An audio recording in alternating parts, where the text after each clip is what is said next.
Hi guys! Tonight we step back into a world before roads, before farms, before written names. When the night sky is enormous and the fire is the brightest thing for miles. You are standing near a quiet shelter at the edge of a cold valley, where smoke curls upward into the dark, and a small group of early humans rest beneath hides and branches. So, before you get comfortable, take a moment to like the video and subscribe, but only if you genuinely enjoy what I do here. And, as always, tell me in the comments where you are watching from and what your local time is.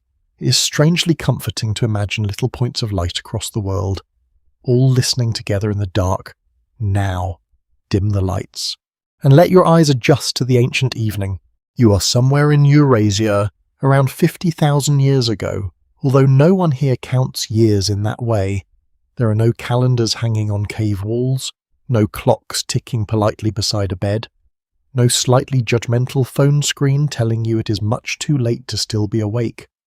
Time moves by colder mornings, fuller moons, animal migrations, and the slow return of berries on the shrubs. The world is deep in the Ice Age, not always buried beneath snow, but shaped by colder climates. Open grasslands, scattered forests, and long stretches of rough country where survival depends on memory, patience, and the quiet skill of paying attention. You stand near a low rise of stone, where the shelter mouth opens toward a darkening plain. The air feels sharp in your lungs. It smells of damp earth, smoke, old ashes, animal hide, and the faint sweetness of dry grass. Somewhere beyond the firelight, a nightbird calls once, then falls silent, as if even the animals know this is not a place for loud opinions.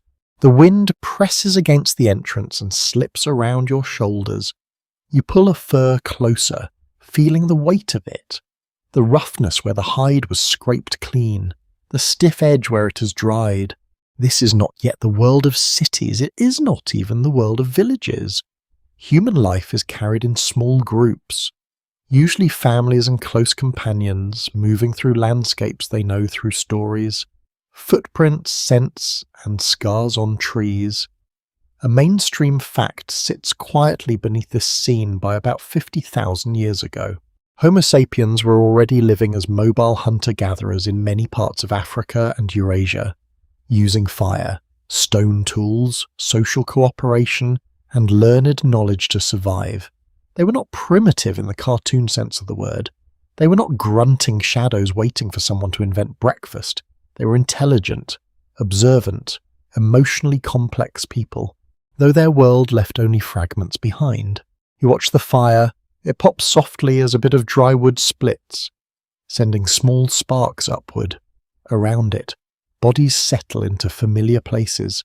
Someone adjusts a bundle of branches near the back wall. Someone else scrapes at a hide with a stone edge. Slow and repetitive. The motion almost like breathing. A child leans against an older woman, blinking heavily, fighting sleep with the heroic dedication of children everywhere. Some things, it seems, are ancient. Before any great change can be seen, the background must be understood. Life here is balance between opportunity and danger. The group depends on animals that may move away, plants that ripen briefly, water sources that can freeze or dry, and weather that does not care how carefully anyone planned the afternoon. Technology exists, but it is carried by hand, a sharp flake of stone, a wooden spear, a scraper, a digging stick, perhaps bone tools and twisted fibers. Nothing is mass-produced, nothing is replaceable in the modern, mildly careless way. Today, if a cup breaks, you might sigh and buy another. Here, if a tool breaks, someone remembers the right stone source, the right striking angle, the right time to make another before hunger becomes a problem. You take a few steps toward the edge of the shelter. The ground is uneven under your feet. Packed earth, mixed with small stones. Beyond the fire, the plain lies blue and silver beneath moonlight. You can make out the dark shapes of shrubs, the pale line of a frozen stream, and distant animal tracks crossing the mud where the water softened earlier in the day. Large animals share this world. Mammoths in some regions, wild horses, bison, deer, aurochs, wolves, cave lions, and other creatures that make the night feel very awake. Not every place has the same animals, of course, because the Ice Age world is not a single frozen postcard. It is a shifting patchwork of climates and habitats. Inside the shelter, you notice small things that would be easy to miss.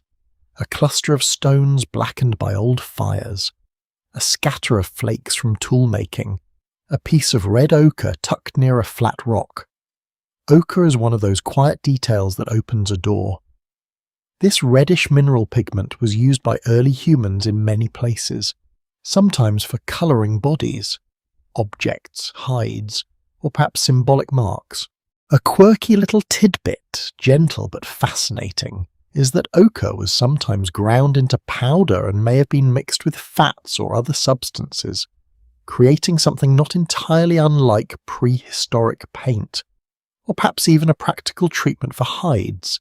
Imagine, very softly, the first art supply kit, though with fewer plastic lids and absolutely no glitter spilled into the carpet.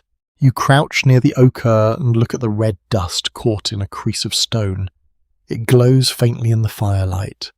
No one tells you exactly what it means, because no one here leaves an explanation written on a tidy museum label. This is where the mystery begins. Researchers continue to question why symbolic behaviour seems to become more visible in the archaeological record around this broad period. Some suggest that human minds changed in a meaningful way, becoming better at language, imagination, and shared symbols. Others argue that the minds were already capable. But population growth, migration, climate pressure, and contact between groups allowed these abilities to appear more often and survive in the record. The debate is calm in your hands, like a small stone. It does not need to be solved tonight. You simply observe. The people around you do not know they are living near a turning point. No one wakes in the morning and says, with great importance, that humanity is about to become behaviourally modern. That would be a very strange thing to say before breakfast, and probably bad for group morale. They wake because the fire needs tending. They wake because someone heard movement near the stored bones. They wake because a child is cold. They wake because bodies do what bodies have always done, asking for warmth, food, touch, and safety. And yet, something is happening across generations. Humans are carrying more than tools. They are carrying habits of thought. They remember where stone can be found. They teach children how to shape it. They mark bodies, objects, and spaces with colour. They share food across the fire. They possibly tell stories about animals, weather, ancestors, and places that matter. They bury some of their dead with care in certain regions and periods, though evidence varies, and scholars remain divided on how to interpret each site. Slowly, without announcement, human life becomes denser with meaning. You sit beside the fire now. The warmth reaches one side of your face while your back remains cool. This uneven comfort feels real and old. Smoke stings your eyes a little. A hide rustles as someone turns in sleep. The firelight moves over the shelter wall, making shadows bend and stretch like animals walking silently across stone. You hear breathing, low conversation, the soft tap of a tool-touching rock, then another pause. Out there beyond the shelter, the world is vast. It has no borders, no countries, no headlines, no inbox waiting patiently to ruin the morning. It has only landforms, seasons, animals, hunger, memory, and stars. But here by the flame, something small and enormous is taking shape. Humans are changing not because they know the future, but because they are learning to hold more of the world inside the mind. You feel the night settle. The valley grows darker. The fire sinks into red coals, and the people around you become quiet silhouettes wrapped in fur and shadow 50,000 years ago. No one knows that their ordinary gestures, their tools, pigments, fires, songs, and careful watching will echo into everything that comes later. They are simply trying to live until morning, and for now. That is enough. You remain near the shelter as the last red light of the fire trembles against the stone, and the night outside feels wider than before.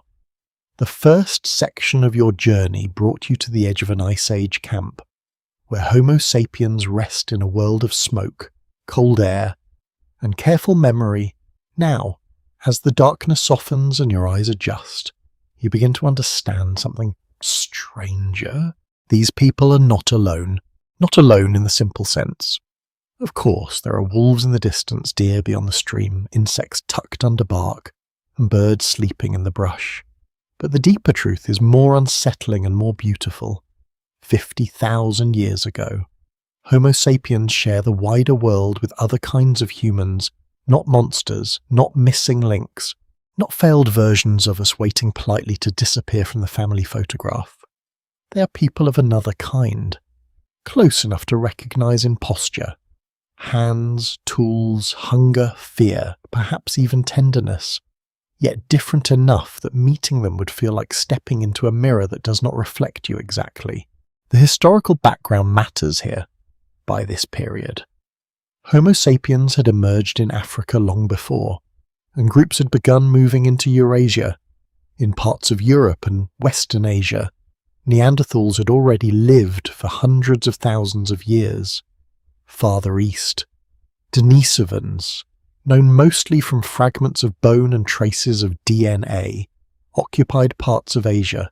There may have been other human populations too, now known only faintly or not at all. A mainstream historical fact is that modern humans, Neanderthals, and Denisovans overlapped in time, and genetic evidence shows that some of them interbred. In other words, the story of humanity is not a clean line. It is more like a braided stream, separating, meeting again, and carrying traces of old waters forward. You step away from the shelter at dawn. The air is pale and cold, with a thin mist lying low over the grass. Frost clings to the edges of leaves. Your breath appears in front of you, then vanishes. Behind you, someone feeds the fire with small sticks, and the smoke rises in a slow grey column. Ahead, the land opens into a shallow valley scattered with dark shrubs and patches of snow. The ground crunches softly beneath your feet. You follow a pair of hunters. Though the word hunter is too narrow for what they are trackers, listeners, weather readers, tool keepers, storytellers, and probably very tired walkers. Each carries a spear, one has a bundle of stone flakes wrapped in hide. Their clothing is rough but purposeful, shaped from animal skins and fastened with strips of sinew. The smell of smoke clings to them, mixed with damp hide and the mineral scent of cold earth. After a while, one of them stops. You see why only after several quiet breaths. There are footprints in the mud near the frozen stream, not fresh, but not old either. They are broad, pressed deep, human-like, nearby. Flakes of stone lie beside a cracked bone. Someone was here, someone worked, ate, or rested here. The hunters do not panic. They do not perform a dramatic movie whisper, because nobody here has the energy to be that theatrical before sunrise. They study the traces. One kneels and touches the edge of a print. Another looks toward the low hills where scattered pines darken the horizon. The camp behind you becomes suddenly smaller in your mind. The world has other fires in it.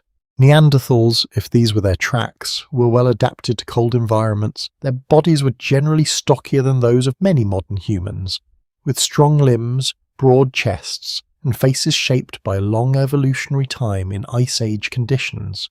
They made tools, used fire, hunted large animals, cared for injured group members, and lived in social bands. A quirky, less-renowned tidbit is that some Neanderthal sites show evidence of using manganese dioxide, a dark mineral that may have helped start fires or colour objects. So yes, even in deep prehistory, people were already experimenting with useful dark powder, which sounds suspiciously like the beginning of every messy craft table ever assembled. You walk on, the valley narrows, and the sound changes.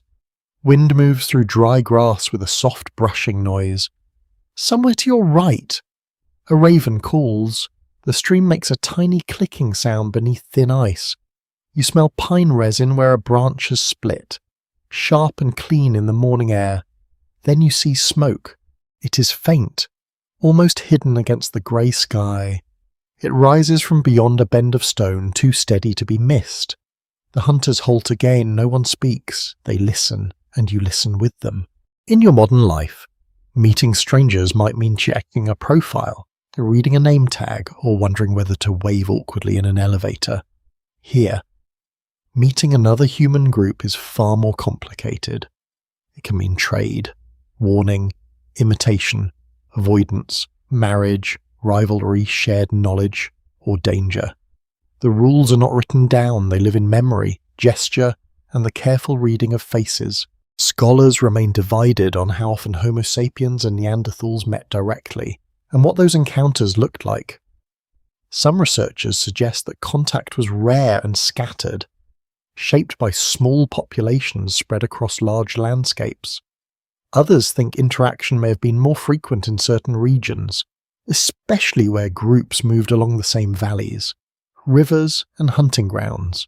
The genetic evidence tells us that contact did happen, but it cannot show us every glance, every trade, every uncertain silence across a stream. You move closer, slowly. The hunters keep low near the brush, the smoke thickens, and soon you glimpse a place where others have camped beneath an overhang. The fire is low now. Figures move near it, wrapped in hides. One lifts a piece of wood, another bends over something on the ground. Their bodies look familiar, yet not quite the same. Strong shoulders, broad faces, movements heavy but precise. You are not meant to turn this into a dramatic confrontation. The bedtime version of prehistory does not need pounding drums. Instead, you notice small things. A hand reaching toward flame, a child sitting close to an adult, a pile of bones near the edge of camp, the dull shine of a stone tool, the same smoke smell, the same need for warmth, the same quiet negotiation with morning. The hunters beside you watch for a long time. Perhaps they know this group. Perhaps they know only that others sometimes pass this way. Perhaps a distant grandmother once told of broad people beyond the ridge, or a cousin joined another camp, or a tool style travelled farther than any one person in prehistory. Information moves in ways we can barely trace. A shaped point, a shell bead, a shared technique, a borrowed sound, a child with ancestry from more than one people. The thought is strange and gentle. Human identity, even here, is not simple. You might imagine ancient groups as sealed containers, each separate and clear, but life rarely behaves like a museum drawer. People meet at water sources, they follow the same herds, they shelter in the same caves in different seasons, they watch each other from a distance and learn. Sometimes they avoid, sometimes they come closer. You notice how the morning light touches the other camp. It rests on the curve of a hide, on the white edge of bone, on the ash around the fire. One figure turns slightly, as if sensing movement. For one suspended moment, you feel the enormous quiet between two kinds of humans. No one rushes, no one shouts. The hunters beside you lower their eyes and begin to step back through the grass. They have seen enough for now. The smoke remains behind you, rising patiently into the cold air. Another thread in the morning sky. As you return toward your own shelter, the world feels fuller. The footprints near the stream are no longer just marks in mud. They are reminders that humanity once had neighbours close enough to share children, tools, fears, and perhaps stories. Some of those neighbours vanished as distinct groups, yet small traces of them remain in the DNA of many people alive today, like faint embers carried forward from fires long gone cold. Back at the camp, the fire has brightened, someone is roasting marrow bones near the coals, child laughs softly at something you missed.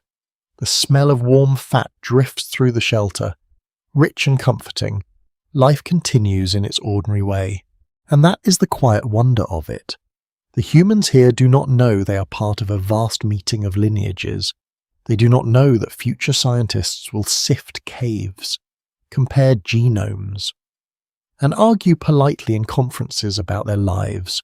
They know the cold, they know the tracks, they know the smoke of another camp on the horizon. You sit again near the fire, carrying the image with you. Another human shape in the dawn, another hand near another flame. The night before had seemed ancient enough. Now the world feels even older, and more crowded with ghosts. By the time you return to the shelter, the morning has fully arrived. Though the sun still feels cautious, its light spreads thinly over the valley, touching the frosted grass and the dark mouths of shrubs. But it does not yet bring much warmth. The people in the camp move slowly at first, unfolding from sleep, rubbing arms, shaking stiffness from knees and shoulders. The fire, which seemed like a small red heart in the night, is being coaxed back into life.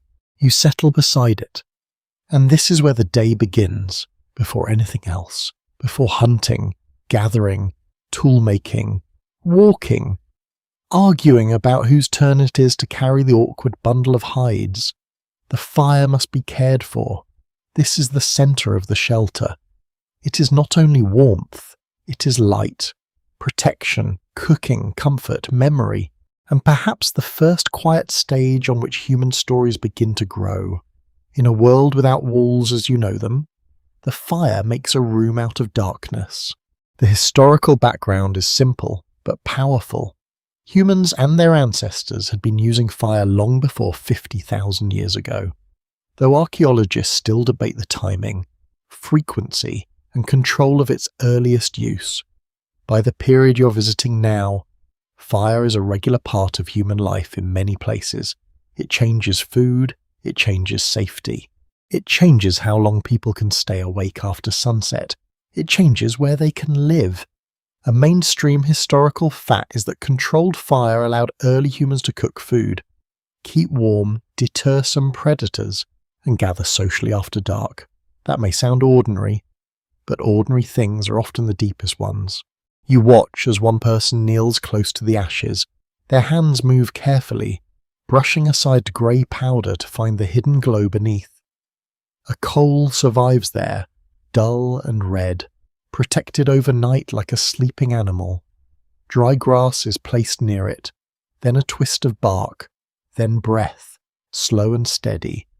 The first thread of smoke appears. Thin and blue, it smells sharp, earthy, and comforting. Another breath, a tiny flame lifts its head.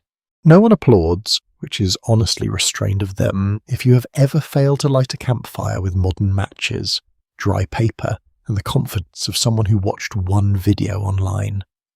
You understand that this is worthy of applause, but here, the skill is part of life. It is exacted, practiced, and passed down. The shelter warms by degrees. Smoke clings to the ceiling stone before slipping out through the open front. The air tastes faintly bitter. Your eyes water a little, and you blink. A child coughs, then laughs when an older sibling nudges them away from the thickest smoke. Someone pulls a hide closer to the entrance to block the wind. The hide is stiff at the edges and soft in worn places, smelling of animal fat, smoke, and long use. Near the fire, food is prepared. A cracked bone is placed near the heat so the marrow inside can soften. Small pieces of meat are turned on sharpened sticks. Roots gathered the day before are tucked into warm ash. They will not become a fine modern dinner with a garnish and a suspiciously tiny drizzle of sauce.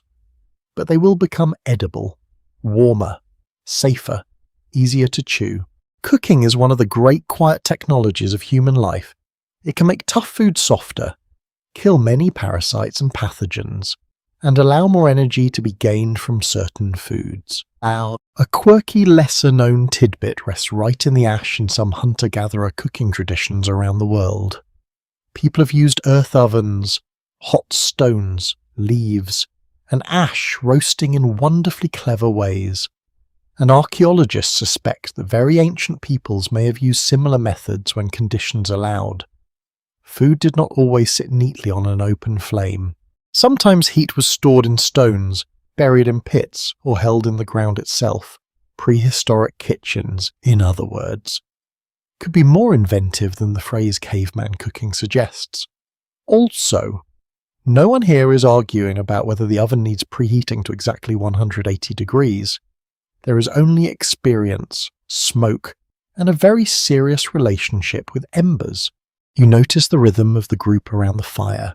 An older woman scrapes a hide using a stone tool, pressing with firm, practiced strokes. A younger man repairs a spear shaft, smoothing a rough section with a flake. Two children sit near the warmth, watching everything with the deep attention of those who are learning, without being told they are in school. Their classroom has no walls, no exams, and absolutely no fluorescent lighting. It has ash, bone, wind, and the quiet warning that mistakes matter. This is how knowledge moves. Not through books, not through lectures with little diagrams and someone coughing in the back row. It moves through hands, through imitation, through correction, through the look an elder gives when a child holds a sharp flake the wrong way, through repeated gestures made beside the fire until the body remembers. Researchers continue to question how important firelight gatherings were in the growth of human language, storytelling, and social imagination. Some suggest that evenings around the fire created a special time for sharing information, strengthening bonds, and imagining things not immediately present. Others are more cautious, noting that fire alone cannot explain the richness of human symbolic life. Still, when you sit here, listening to low voices as sparks drift upward, it is easy to feel why the idea is tempting. The fire creates a circle. In that circle, faces become visible, expressions can be read, hands can gesture, stories can pause in exactly the right place, not dramatically, just enough to make someone lean closer. A person can describe where the herd crossed the ridge, where the ice broke thin near the stream, where another group's smoke rose in the morning. A child can learn about a place they have never seen. A memory can travel from one mind to another and settle there. You hear speech, though you cannot understand it. Or perhaps it is not speech exactly as you know it. It may be words, gestures, sounds, facial expressions, rhythm, and shared attention woven together. The voices rise and fall softly. One person points toward the valley. Another makes a small motion with two fingers, perhaps showing the movement of an animal. Someone else gives a brief huff of amusement. Gentle sarcasm, it turns out, may be older than pottery, one can hope. The warmth reaches your hands, you hold them toward the flame and feel the skin tighten, then relax. Behind you, the stone wall remains cold. The contrast is soothing. Warm face, cold back, smoke above, damp earth below. The fire cracks. A branch collapses inward, sending up a brief glow of sparks. The children watch it with wide eyes. Outside, the day grows brighter. The camp begins to organize itself. Some will leave to search for plants, eggs, resin, water or tracks. Some will remain to mend, prepare, care for children, and keep the fire alive. Daily life here is not separated into neat modern categories. Work, family, teaching, rest, ritual, and survival overlap. Someone tending the fire may also be guarding infants, drying meat, remembering stories, and listening for danger. Multitasking is not new, it is just quieter here, and thankfully has fewer email notifications. You look at the ash bed and notice layers within it. Old fires beneath new fires, charcoal fragments, burned bone, blackened stone. Archaeologists far in the future will read such remains carefully. Hearths can reveal where people sat, what they ate, how long they stayed, and sometimes how they organize space. A fire is temporary to those who use it, but traces of it can last astonishingly long under the right conditions. This little hearth, warm on your palms, may become evidence. The ordinary morning may become data. It is a strange fate for breakfast. Still, no one here thinks that way. The people live forward. The record forms backward as the meal is shared. Small pieces pass from hand to hand. A child receives something soft from inside the bone. An elder is given a warmer place near the coals. Someone chews slowly, eyes half closed, enjoying the simple luxury of heat inside the body. Hunger loosens, shoulders drop for a few moments. The world outside the shelter feels held at a respectful distance. And perhaps this is one of the ways humans changed forever without knowing it. Not in a single bright invention, not in a sudden flash of genius, but in repeated evenings and mornings like this. Fire allowed people to gather, and gathering allowed memory to thicken. Food became safer, nights became longer, faces became readable in darkness. Children listened, elders taught. Plans extended beyond the next footstep. You sit still as the smoke drifts upward. The shelter smells of cooked marrow, damp hide, ash, and morning breath. The firelight trembles on stone, smaller now beneath the daylight, but still alive, behind every later temple, kitchen, classroom, and story told before sleep. There is this circle of warmth in the ancient cold. You stay beside it a little longer. You stay near the shelter as the morning deepens, watching the fire settle from bright flame into steady heat. Around you. The group begins to divide into small tasks, not with formal orders, not with anyone holding a clipboard, thankfully, but through habit, glance, and quiet understanding. Some prepare to leave the camp, others remain close to the hearth. A child carries a bundle of sticks and drops them with a soft clatter near the stones. Someone laughs under their breath. The sound is small, dry, and human. A little distance from the fire, near a patch of flat ground where the light is good, a person sits with stone in their lap. This is where you go next. Before the scene becomes hands and flakes and careful strikes, it helps to understand the wider world of technology at this time. 50,000 years ago. Human tools are not simple accidents, they belong to traditions learned across generations. People know which stones fracture cleanly, which bones can be shaped, which woods hold a point, which fibres twist into cord. Their toolkits vary by region and group, but the deeper pattern is clear.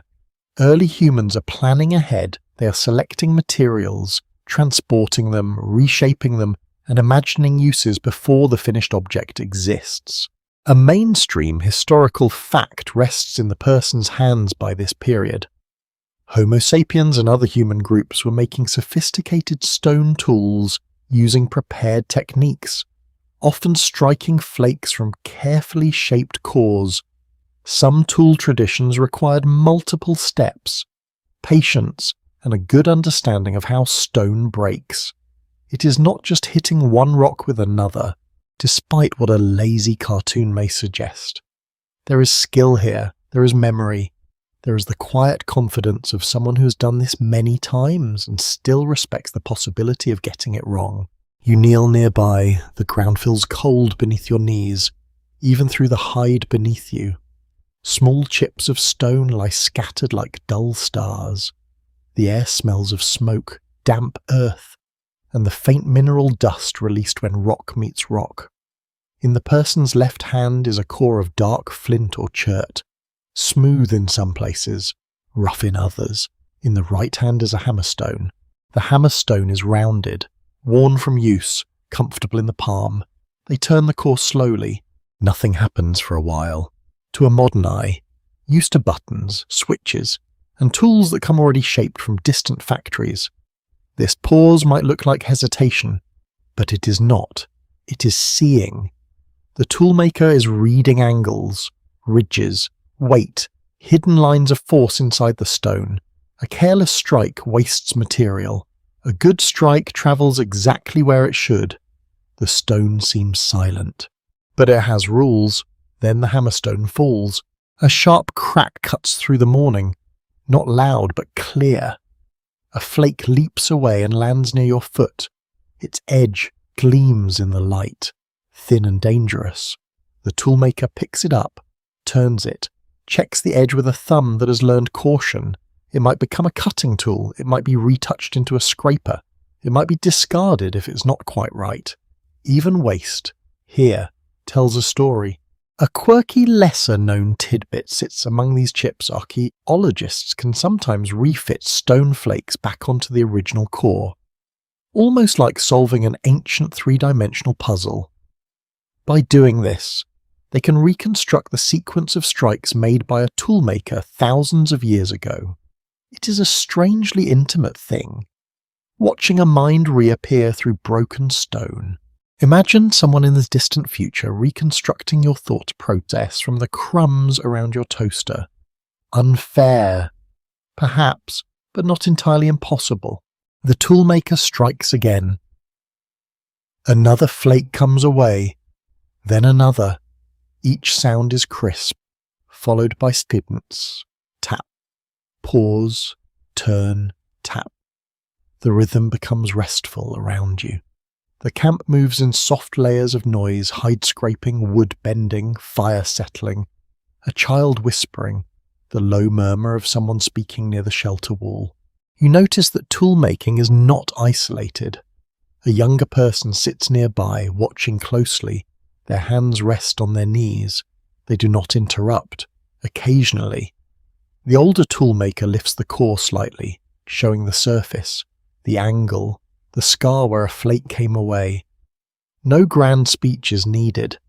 Learning here is close and physical. It happens through sight, imitation, correction, and the long patience of repetition.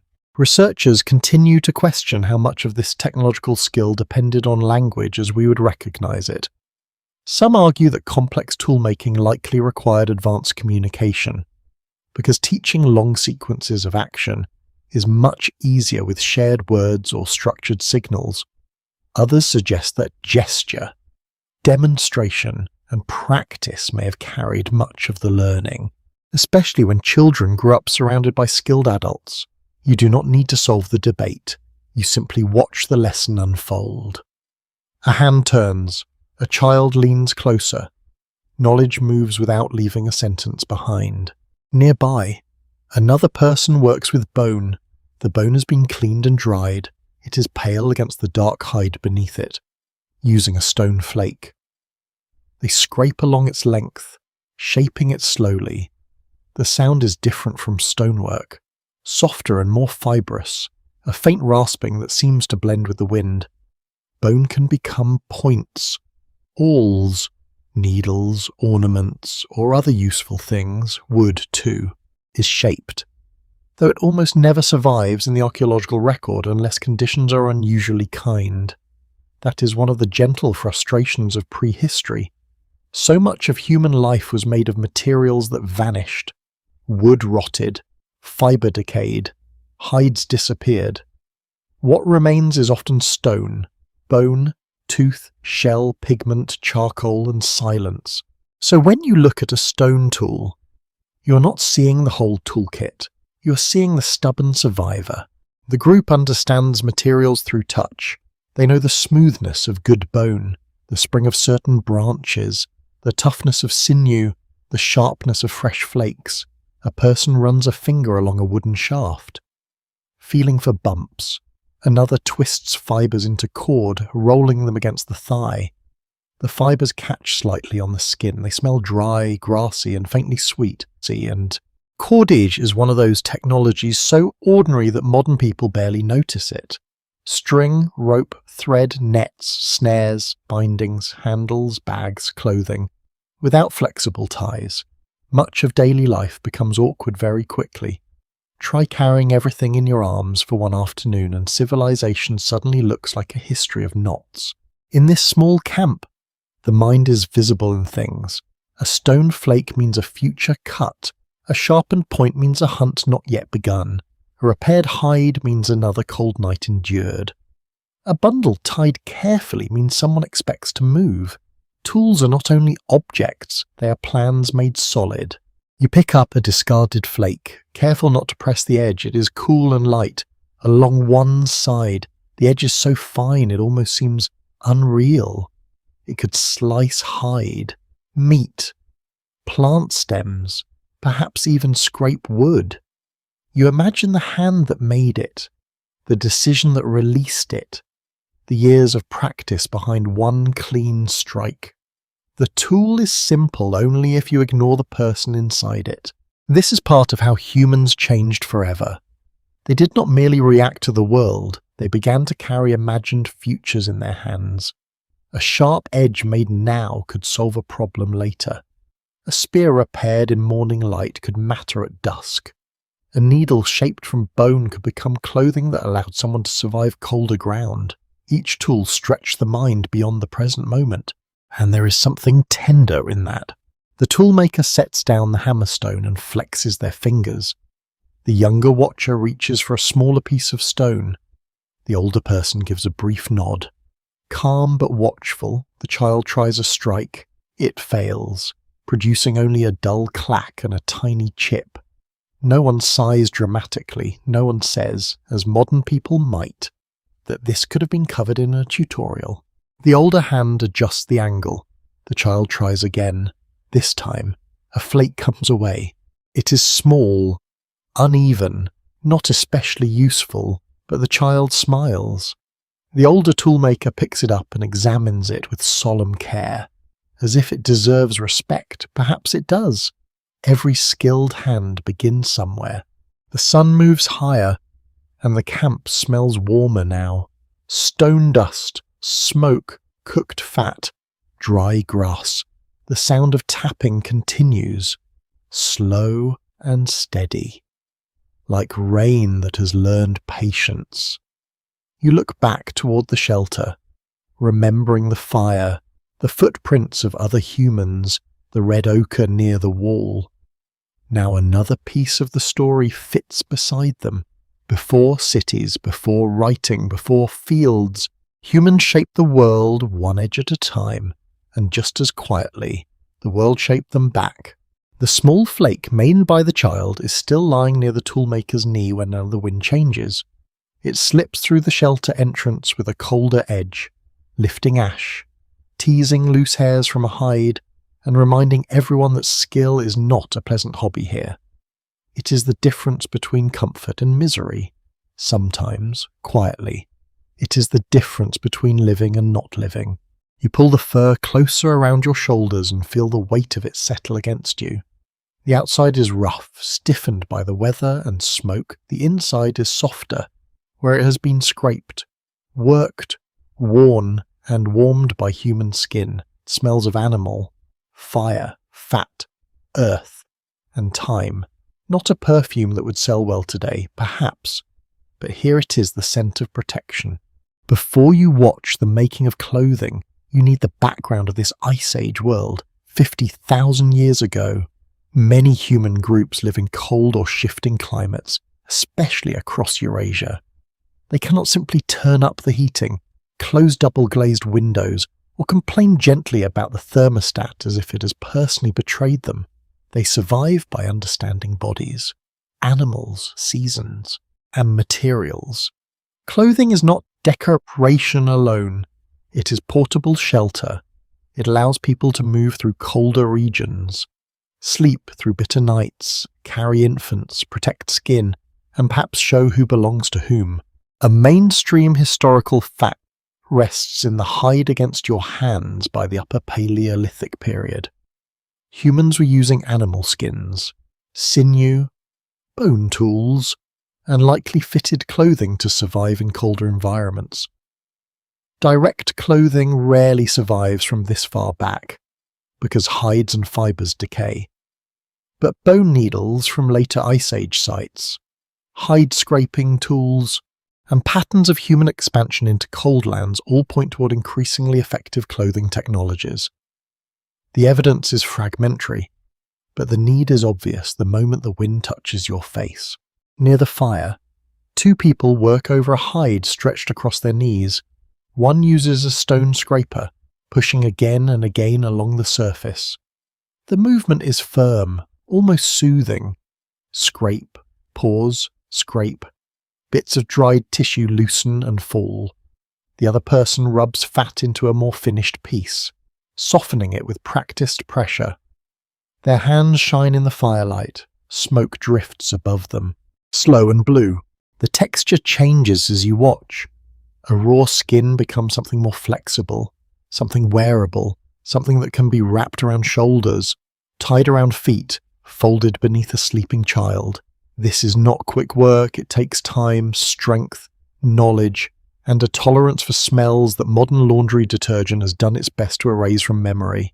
A quirky, lesser-known tidbit hides in the world of prehistoric clothing. Archaeologists study the evolution of human lice to estimate when humans began wearing clothes regularly. Body lice live in clothing, unlike head lice, and genetic studies have suggested that clothing may have become common long before sewn garments appear clearly in the archaeological record. Imagine learning about ancient fashion from parasites. History is dignified, yes, but it also has a sense of humour. You look toward the back of the shelter, where strips of sinew hang near the warmth to dry. They are pale, twisted, and fibrous, once prepared. Sinew can serve as thread or binding. It shrinks as it dries, tightening joins with remarkable strength. Beside it are thin bone points, awls perhaps, used to pierce hides. Later in prehistory, needles made from bone become important tools, especially for more fitted clothing. Whether the people of this exact camp have such needles depends on the place and moment you imagine, but they certainly understand that hide can be punctured, tied, wrapped, and shaped. Researchers continue to question when truly tailored clothing first appeared and how advanced it was around 50,000 years ago. Some argue that complex-fitted garments became more common later, especially in colder Ice Age Europe. Others suggest that earlier humans already had a wider range of clothing than the surviving evidence can prove, because the most important materials decayed. The debate feels very quiet here, as you watch someone thread sinew through a hole in hide. The question is not abstract to them. The question is whether the cold gets in. A child sits nearby, wrapped in a small fur, watching with heavy eyes. The fur covers their shoulders but slips again and again. An older hand reaches over and tucks it back into place. The gesture is quick, ordinary, tender. You feel how clothing becomes more than technology. It becomes care. It becomes someone noticing that another person is cold. Outside, frost still clings to shaded stones.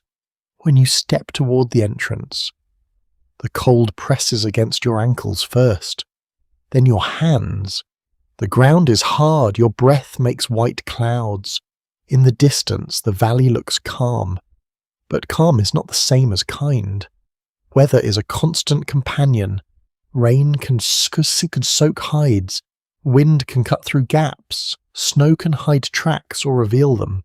A bad covering can make sleep shallow and movement clumsy. A good covering can open the world. You look down at the feet of the people moving around the camp. Some have wrapped hides or skins around them. Tied with strips, foot protection matters when walking over stone, ice, thorny brush, and frozen ground. Imagine crossing miles of rough country barefoot because someone forgot the family shoe bag. It is not charming for long. Even simple foot coverings change how far a person can travel, what terrain they can cross, and how long they can search for food before pain slows them down. Near the fire, one person lifts a finished piece and shakes it gently. Fine dust rises in the light. They drape it across another person's shoulders, checking the fit by touch. It is not fashion in the modern sense, but it is not without appearance. Hides can be shaped, coloured, trimmed, decorated, and chosen. Ochre may stain surfaces red. Shells, teeth, beads, feathers. Or pigments may carry meaning. Perhaps they show age, skill, family, achievement, memory, or beauty. Perhaps sometimes they simply please the eye. And why not? People are practical, but they are rarely only practical. The fur around your own shoulders warms slowly. At first it feels like an object. Then, as your body heat gathers beneath it, it becomes a small climate.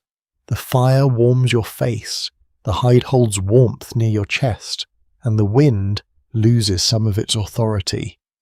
This combination, fire and clothing, hearth and skin, gives humans a way to live in places their bodies alone might not manage. Scholars remain divided on how much clothing helped modern humans expand into colder regions compared with other adaptations, such as social cooperation, shelter building, improved hunting, and fire use. It was probably not one magic solution. History rarely gives us one tidy answer wrapped in a bow, more likely. Clothing worked together with many other skills: a sewn seam, a carried ember, a remembered valley, a shared meal, a child kept warm enough to wake. You sit beside the workers and listen to the sound of scraping. It is slower now, almost sleepy. The stone edge moves across hide. The fire sighs. Someone outside breaks a branch, and the crack carries through the cold air. A raven calls from somewhere beyond the ridge. The smell of smoke settles deeper into everything. This, too, is how humans changed. Not loudly, not with a banner declaring the invention of comfort. They learned to take the skin of one world and make it into protection for another. They wrapped themselves in memory, labour, and animal warmth. They made the body less alone against the weather. As evening begins to lean toward the valley again, the finished hides are folded near the shelter wall. One is placed under a sleeping child. Another is tied into a bundle for travel. Another remains across your shoulders. Warm now, heavy and reassuring. Outside, the wind continues moving through the grass. Inside, human hands keep making shelter that can be carried. The next morning begins with movement, not hurried movement. Not the frantic modern kind where someone is late, cannot find a shoe, and somehow blames the entire household. This is older, quieter, and more deliberate. The camp is preparing to follow the herds. You wake into pale light and cold air. The fire has been stirred awake again, and smoke lies low beneath the shelter roof before drifting out into the open. Around you, bundles are being tied, hides are folded and rolled, stone tools are tucked into skin pouches, a few bones are cracked one last time for marrow. Children are wrapped more tightly. Someone checks the sky. Someone else studies the ground beyond the shelter, where yesterday's frost has softened into damp soil. Life here is mobile because the world itself is mobile. Animals move with seasons, grazing, water, snowline, insects, and instinct. Plants appear and vanish according to rain and warmth. Rivers freeze, flood, shrink, and change their edges. In this Ice Age landscape, staying forever in one place is rarely possible. The people do not wander randomly, as if lost in an enormous prehistoric shopping mall. They move through known territories, remembered routes, dangerous crossings, good camps, bad camps, sheltered ridges, berry patches, stone sources, and places where animals tend to pass. Long before maps are drawn, landscapes are carried in memory. You step outside with the group. The valley opens ahead, silver with frost and shadow. The air smells of wet grass, cold stone, old smoke caught in clothing, and the faint musk of animals somewhere beyond sight. Under your feet, the ground alternates between hard patches and soft mud. Each step makes a different sound. Crunch, press, slip. The group moves in a loose line, not perfectly arranged, but not careless either. People know who carries what, who walks near the children, who watches the ridge, who keeps an eye on tracks. By 50,000 years ago, hunter-gatherer groups were skilled at reading animal behaviour, seasonal movement, and ecological patterns. They hunted, gathered, scavenged when useful, and followed resources across broad territories. Their survival depended less on brute strength than on accumulated knowledge. Where animals drink, when hooves churn the mud, which droppings are fresh, Which birds gather above disturbed ground? Which valley holds shelter when the wind turns bitter? This is science without notebooks, tested every day by hunger. Ahead, one of the trackers crouches. You move closer and see hoof prints pressed into the soft earth near the stream. Some are sharp at the edges, fresh. The mud holds the print like a shallow cup. Nearby, a blade of grass is bent and still wet where something brushed past. The tracker touches the ground, then lifts their fingers and smells them. The gesture is brief, practical, and deeply unromantic. History often smells things before it explains them. A lesser-known detail of prehistoric tracking is that some hunter-gatherer communities, observed in more recent times, can identify individual animals or estimate group size, speed, and timing from tracks that many modern hikers would walk over without noticing. We cannot simply copy those observations onto every Ice Age group, but they remind us what human attention can become when trained from childhood. To you, the ground looks messy. To the tracker, it is closer to a page. The herd is not visible yet, but its presence changes the group. Voices lower, movements become smaller. A child is lifted over a patch of noisy stones. Someone adjusts a spear point.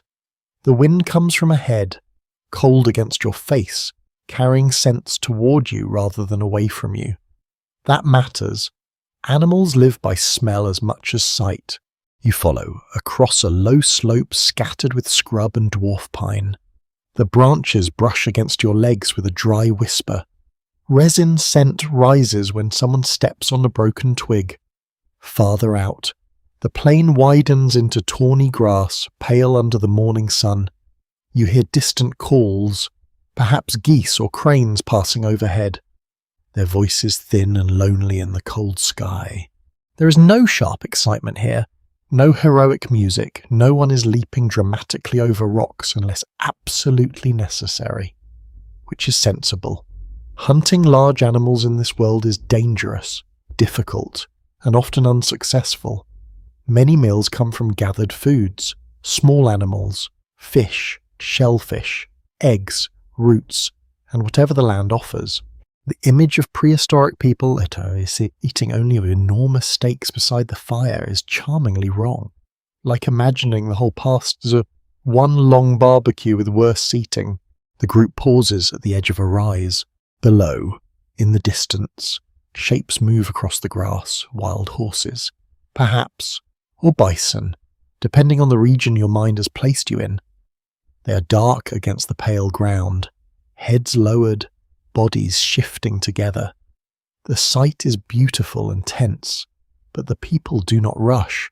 They study, they wait, they consider the wind, the slope, the animal's direction, the strength of the hunters, the children behind them, the distance back to camp, the amount of daylight left. Researchers have long discussed how early humans balanced planned hunting with opportunistic foraging. Some emphasize the importance of coordinated big game hunting in colder Ice Age environments.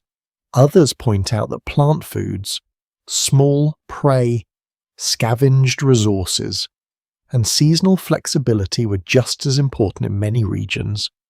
The truth probably shifts with place, climate, and group tradition. Survival is not a single method, it is a basket woven from many small answers. You watch one person draw a line in the dirt with a stick, another points toward the herd.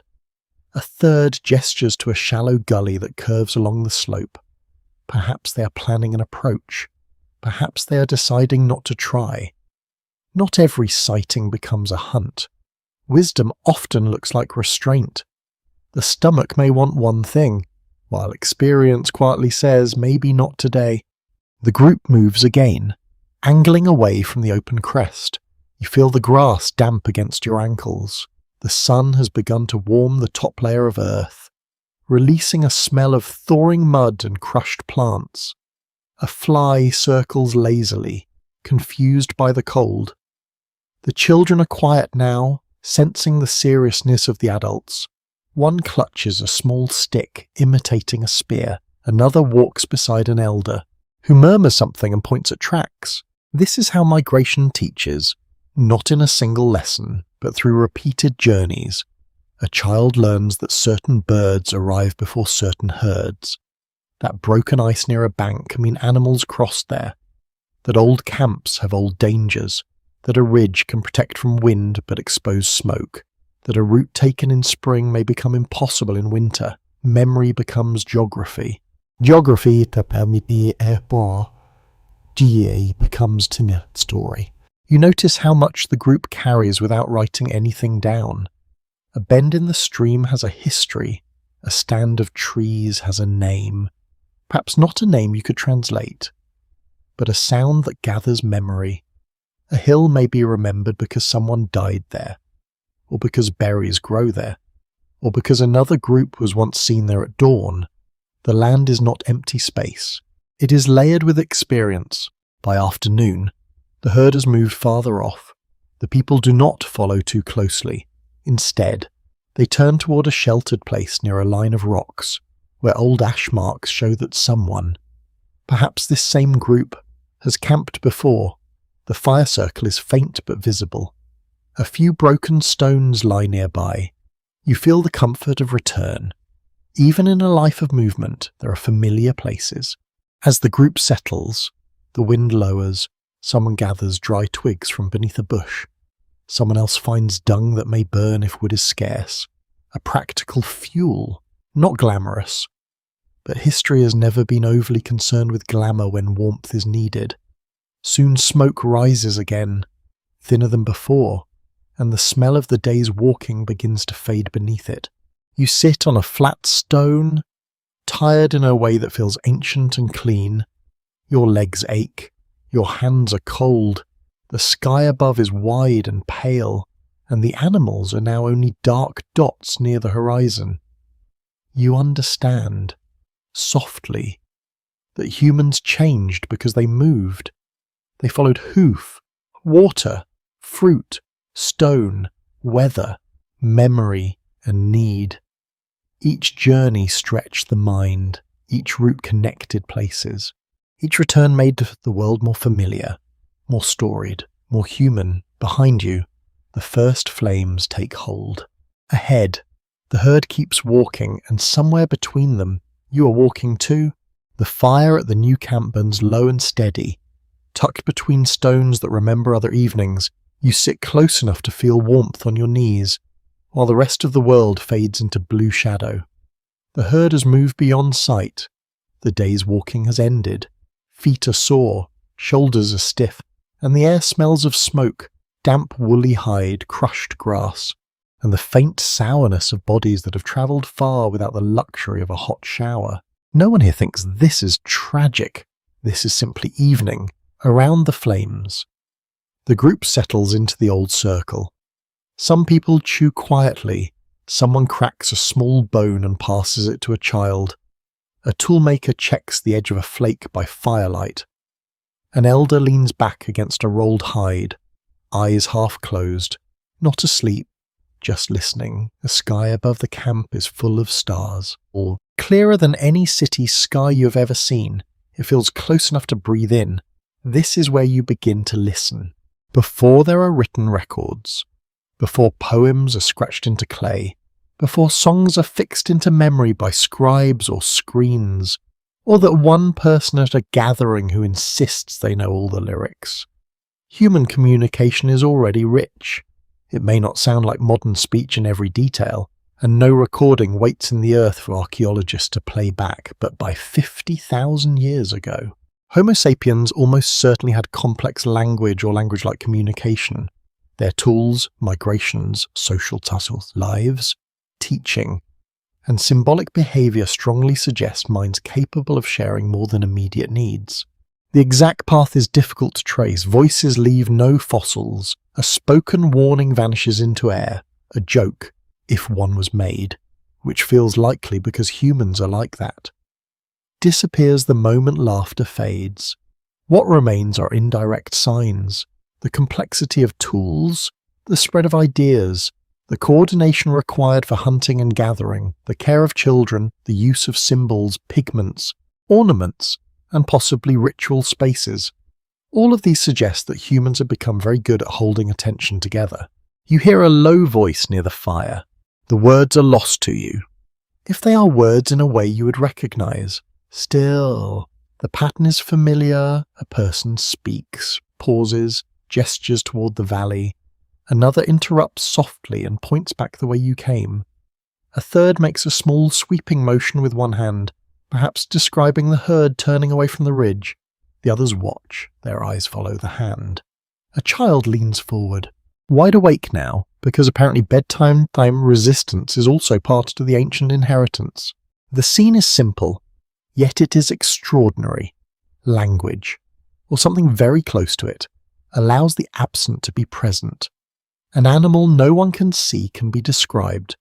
A water source beyond the hill can be remembered. A danger from last winter can be carried into this winter. A dead relative can remain in the group through story. Tomorrow can be planned before it arrives, which is useful. Though admittedly tomorrow has always had a talent for ignoring plans. One unusual clue about early communication comes from the human body itself. The hyoid bone, a small bone in the throat involved in speech, has been found in Neanderthal remains with a shape similar to that of modern humans. This does not prove Neanderthals spoke exactly as we do, because speech depends on the brain, breath control, hearing, mouth shape, and social use. But it hints that at least some close human relatives had physical equipment compatible with complex vocal communication. The past, as usual, refuses to be either simple or boring. The voices continue in the dim light. One person makes a rhythmic sound, perhaps imitating hooves. Fingers tap against a piece of wood. Another person responds with the softer sound, and a few listeners give quiet amusement. You cannot translate it, but you understand the mood. They are recounting the day, maybe the herd, maybe the smoke seen near another camp, maybe the child's first poor little stone flake, which may already be entering family comedy. Somewhere in every age, a child's mistake becomes a story told lovingly for far too long. The fire shapes the conversation. Its light reveals faces and hands. In daylight, people move through tasks, watching the ground, scanning the hills, carrying tools and children. At night, the circle gathers them into shared attention. The flames make eyes visible. A raised eyebrow can soften a warning. A pointed finger can become a map. A change in tone can turn memory into teaching. Specialists in human evolution have proposed many ideas about how language developed. Some emphasize hunting and cooperation, where shared plans and warnings would be valuable. Others point to childcare, social bonding, teaching, or the need to manage relationships inside larger groups. Some think gesture played a major role before speech became dominant, while others argue that vocal communication was central much earlier. The truth may be woven from all of these. After all, humans rarely invent one use for a powerful thing and then politely stop there. You notice that not all communication is practical. A young person near the fire repeats a sound, then exaggerates a face. Two others smile. Someone tosses a small twig at them. Gently, the group relaxes. Humor, mimicry, teasing, comfort, reassurance, warning, instruction, memory. These are not separate boxes. They flow together, like smoke. You turn your attention to the children. They are listening with their whole bodies. One child's head rests against an adult's arm, but their eyes remain open. Another traces lines in the dirt, copying a gesture they saw earlier when the adults discussed the herd. The smallest one hums to themselves, soft and tuneless, while rubbing the edge of a fur between thumb and finger around them. Language is not a lesson, it is weather. It is everywhere. This is how a child learns what matters. Not just the names of things. Though names are powerful, they learn which animal tracks bring excitement and which bring caution. They learn who may be teased and who must be obeyed. They learn where the group has been and where it might go. They learn the shape of belonging. A breeze moves through the camp. The flames lean sideways, and smoke slips into your face. Your eyes sting, and you turn away slightly. beyond the circle of light. The darkness feels thick. You hear something moving in the grass, perhaps a small animal, perhaps only wind. Someone pauses mid-sentence for a few breaths. Everyone listens, then the sound fades, and the voice resumes. The pause itself is part of communication. No one has to explain that the night is worth respecting. The group has heard it together. You think back to the footprints near the stream, to the other smoke in the morning sky, to the tools shaped with patient hands. Communication connects all of it, without shared signs and sounds. Knowledge stays trapped in one person. With them, a mind can reach into another mind. A route can be remembered by someone who never walked it. A method can survive the death of its maker. A fear can become a warning instead of a disaster. A hope can become a plan. The fire lowers. Coals glow beneath the wood like buried stars. Voices soften. The story, if it is a story, slows into shorter phrases. One by one, bodies curl beneath hides. The children finally surrender. Because even ancient children must eventually admit defeat. You remain awake a little longer, listening to the last murmurs fade. 50,000 years ago, people did not know that the sounds passing between them were changing the future. They did not know that one day humans would sing, pray, argue, write, whisper, teach, and tell bedtime histories across invisible networks of light. They only knew that a voice in the dark could make the world feel less empty. Beside the fire, someone speaks one last soft phrase. Another person answers, and the night seems to understand. By the next evening, the group has reached a ridge of pale stone, where the land rises gently above the valley, and the wind moves with a hollow sound along the rock face. The day has been long, but not harsh. There were tracks in the mud, dry roots found beneath a slope, a patch of berries shriveled by cold but still edible, and a narrow stream where the water ran clear beneath a skin of ice. Now, as twilight gathers, you follow several people toward a dark opening in the hillside. At first, it looks like nothing more than shadow. Then your eyes begin to separate shapes. The entrance is low and wide, framed by stone, stained with moisture. Cold air breathes from within. It smells mineral, damp, ancient, and faintly animal, like a place that has held secrets for longer than any living person can remember. Someone carries a branch with a glowing end. Someone else cups a small flame close to dry moss. The light trembles, then grows. You step inside. The sound changes immediately. Outside, the wind moves freely across grass and stone. Inside, every breath returns to you softened. Footsteps scrape against the cave floor. Water drips somewhere in the dark, slow and patient. The walls close around you, cool and uneven. When you reach out, your fingers touch stone that feels slick in some places, grainy in others. The air is colder than the camp, and it settles on your skin like a damp cloth. Caves were not always homes, despite the stubborn modern habit of calling ancient people cavemen, as if everyone spent the past decorating limestone apartments. Many hunter-gatherers used rock shelters, open-air camps, temporary structures, and seasonal sites. Some caves were used for living, some for brief shelter, some for ritual or symbolic activity, and some perhaps for purposes we cannot confidently name. Around the broad period after 50,000 years ago, and especially later in the Upper Paleolithic, cave art becomes one of the most striking traces of early human symbolic life. The people move deeper.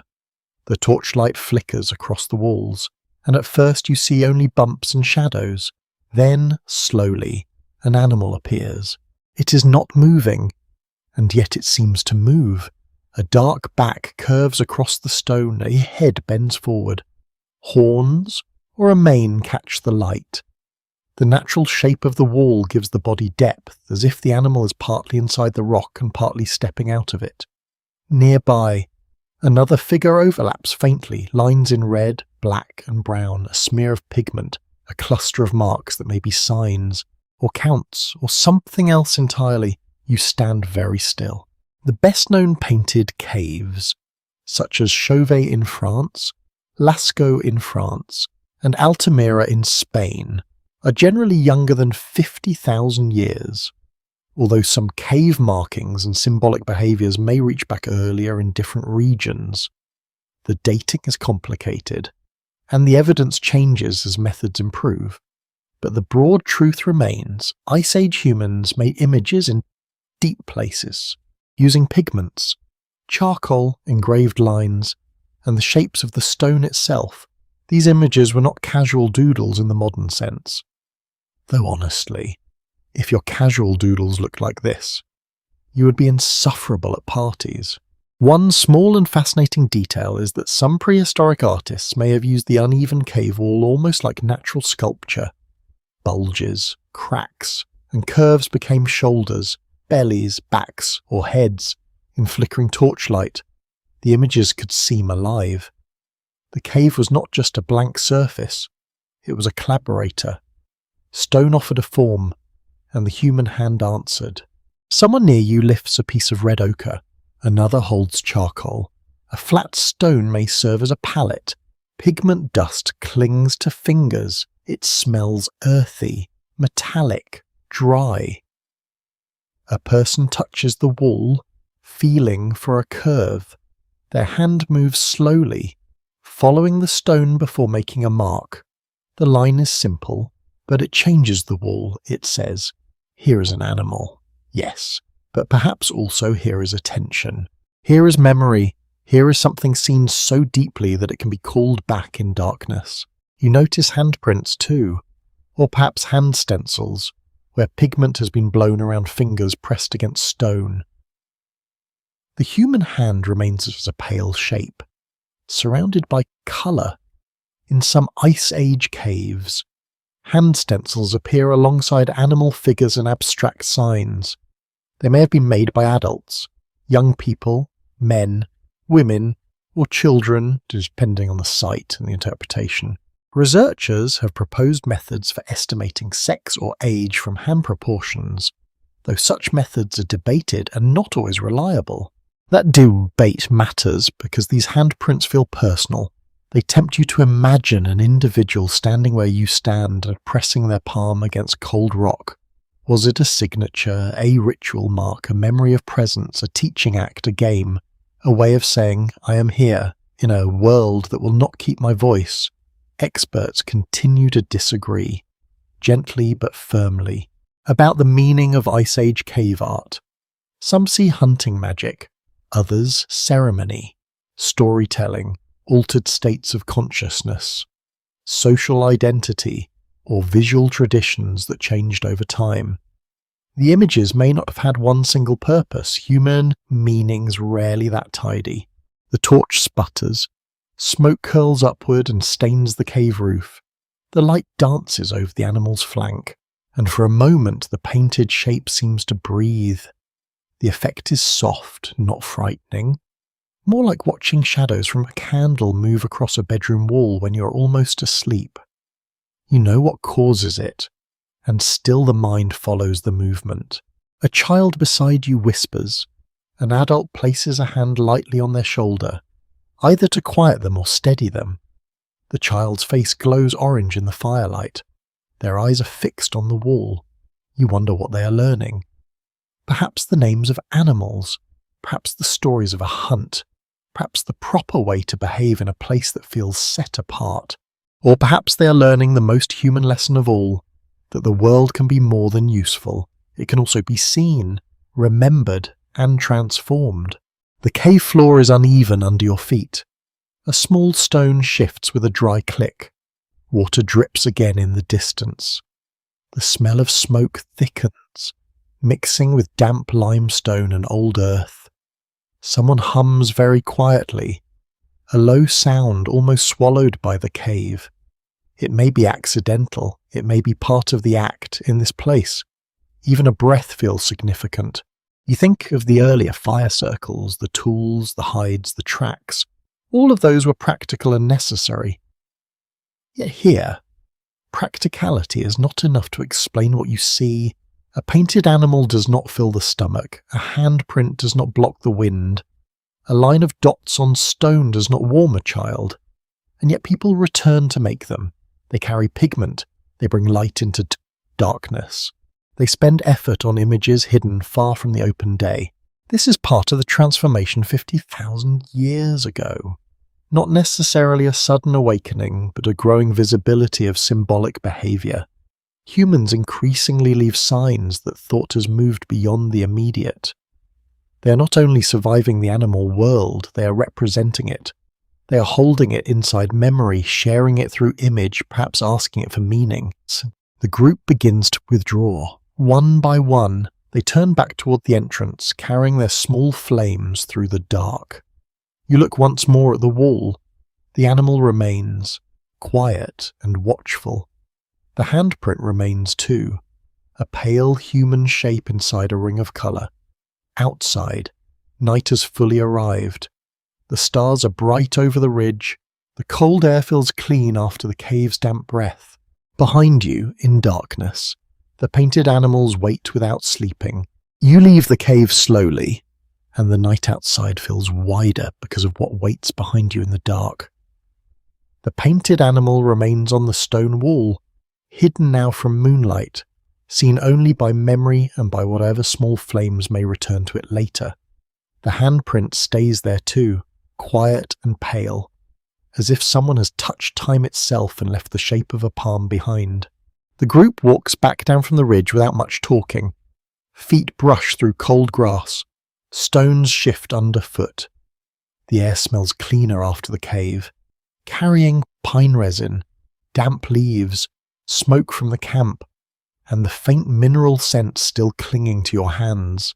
Above you, the stars are sharp and numerous, in the far distance. An animal calls once, then again, and the sound thins into the valley. At the camp, the fire has been kept alive. Its light welcomes the returning figures without ceremony. A few people look up, then settle again. Someone feeds the flames with a narrow branch. Sparks rise, brief and gold, then vanish into the dark as if they have remembered an appointment elsewhere, after the painted cave. You begin to notice other things. A small piece of ochre near a sleeping place. A pierced animal. Tooth hanging from a cord. A smooth pebble kept in a pouch. A shell far from the sea. A bone marked with lines. A careful arrangement of stones near the edge of the shelter. None of these objects explains itself. That is what makes them powerful. They sit between practical life and the hidden world of thought. The background here is difficult because belief rarely leaves clear footprints. For early humans, the world is filled with forces that matter deeply but cannot always be controlled. Weather changes without asking. Animals appear and vanish. People dream of the dead. Children are born. Pain comes suddenly. Fire transforms wood into ash. The moon disappears and returns. In such a world, it would be surprising if humans did not search for patterns, meanings, warnings, and presences beyond what the hand can touch. By around this broad period of prehistory, and especially in the millennia that follow, archaeologists find growing evidence of symbolic objects. Personal ornaments, pigment use, careful treatment of the dead in some places, and unusual deposits that may reflect ritual behaviour. Not every odd object is sacred. Of course, sometimes a nice stone is just a nice stone, and anyone who has ever kept a pretty pebble on a windowsill should be humble about that. But the pattern suggests that human life was becoming richly layered with meanings. You sit beside an older person near the fire. They hold a small pendant made from tooth or shell, turning it between thumb and finger. The cord is twisted fibre or sinew, darkened by wear. The object catches the firelight and then loses it again. It may mark identity, memory, beauty, status, kinship, protection, or something you could not guess. It may be all of these at once. A lesser-known detail that feels almost intimate is that some prehistoric beads and ornaments show signs of wear from rubbing against skin, clothing or other beads under magnification. Future researchers can sometimes see polish, scratches, and use patterns that suggest these objects were worn for long periods. In other words, they were not just made for a single display and then forgotten. They moved with bodies. They warmed against skin. They clicked softly during walking. They belonged to someone. The person beside you lifts the pendant and touches it briefly to their chest. The gesture is small. No explanation follows. The fire crackles. A child turns in sleep. You hear the soft creak of hide as someone shifts closer to the warmth. You wonder whether this is belief. But belief may not begin as a formal system. It may begin as a tension. Memory, fear, gratitude, grief, and hope. It may live in repeated gestures before anyone has a fixed word for it. A pigment placed on a body, a tooth saved from an animal, a shell carried from distant water, a story told about a place where the wind sounds like voices, a careful silence when passing a certain stone. Specialists remain cautious about interpreting prehistoric ritual, because it is easy to project later religions backward onto people who left no written explanation. One scholar may see a burial as evidence of belief in an afterlife. Another may see grief, hygiene, social memory, or a practical way to protect a body from animals. Some interpretations can coexist and others may be wrong. Wrong. The difficulty is not a failure. It is part of the respect owed to the past. The night deepens. The fire's light softens the faces around you. One person begins to grind ochre against a flat stone. The sound is gentle and rough, a slow rasp like distant insects. Red powder gathers in a shallow hollow. It glows in the firelight, dark as dried blood, but without the sharpness of violence. Mixed with fat, water, marrow, or plant liquids. Pigment can become paste. It can mark skin, that is, tools, walls, or perhaps the dead. You remember the cave wall? The animal emerging from stone? The handprint surrounded by colour? Here, the same red dust waits in a smaller, quieter form. It is only mineral, and yet it becomes meaning when people choose it.